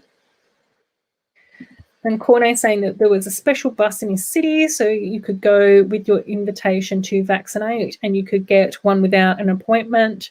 Now I go on holiday fully vaxxed. Yay! Awesome, awesome. Have been feeling sick since yesterday, but I'll be fine. Yeah, that's what I'm thinking. Like, I'm sort of preparing myself for a few like flu-like symptoms and that type of thing. But we'll just see. Like, I just sort of go, you know, I'm sure that probably about 5 or 6 years ago when I got my normal flu vaccine, I felt really crappy for a few days as well. So I'm just like, it is what it is. I'd much prefer to be vaccinated. I think that it's really important to look after our more vulnerable people and do what we can in order to support them. So, yeah, we'll see.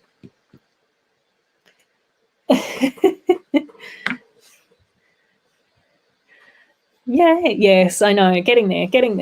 It's been probably one of the longest mocks that I've been working on, I think, hasn't it?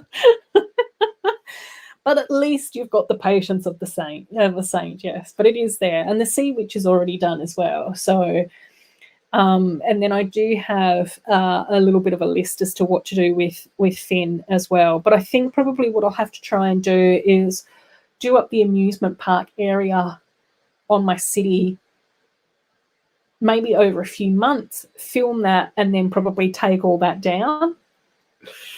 And then rebuild like my underwater mermaid village. Hopefully I can figure out how to put the hotel on top of that. And then also be able to do maybe another section of maybe at the other end of the beach with Izzy's castle and then Sea Witch and Finn's underwater cave and all of that type of thing. Cornet saying you might have pain in your arm after they injected it and you will feel a bit ill, but those are all normal symptoms. You will be fine. Yeah. And Sloth's just saying not everyone has side effects. Yeah.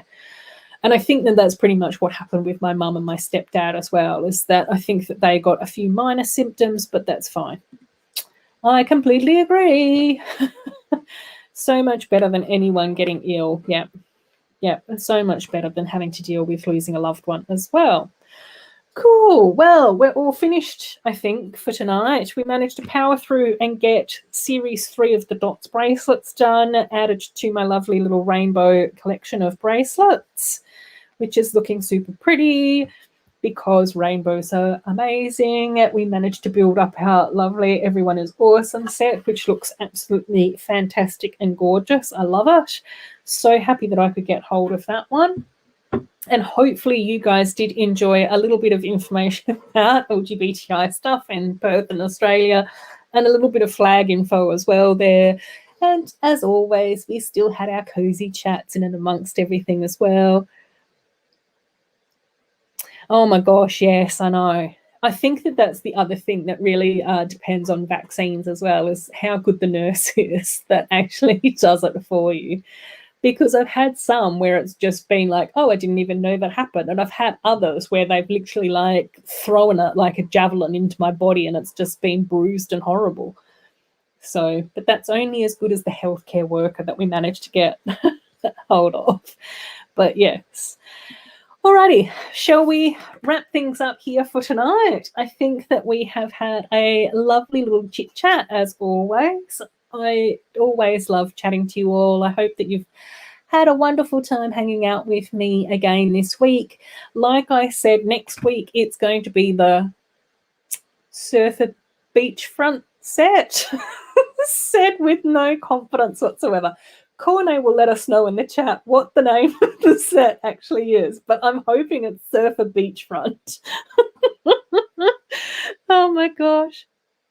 Oh yes, yes. Thanks, Joe, for hanging out. Take care as well, mate. I hope that you've been going well and all of that type of thing. We always enjoy having you lurk around in the background as always. It's fantastic. Yes, yes. Thank you as well for popping in, Gordon. I hope that you've enjoyed everything as well. Love you too.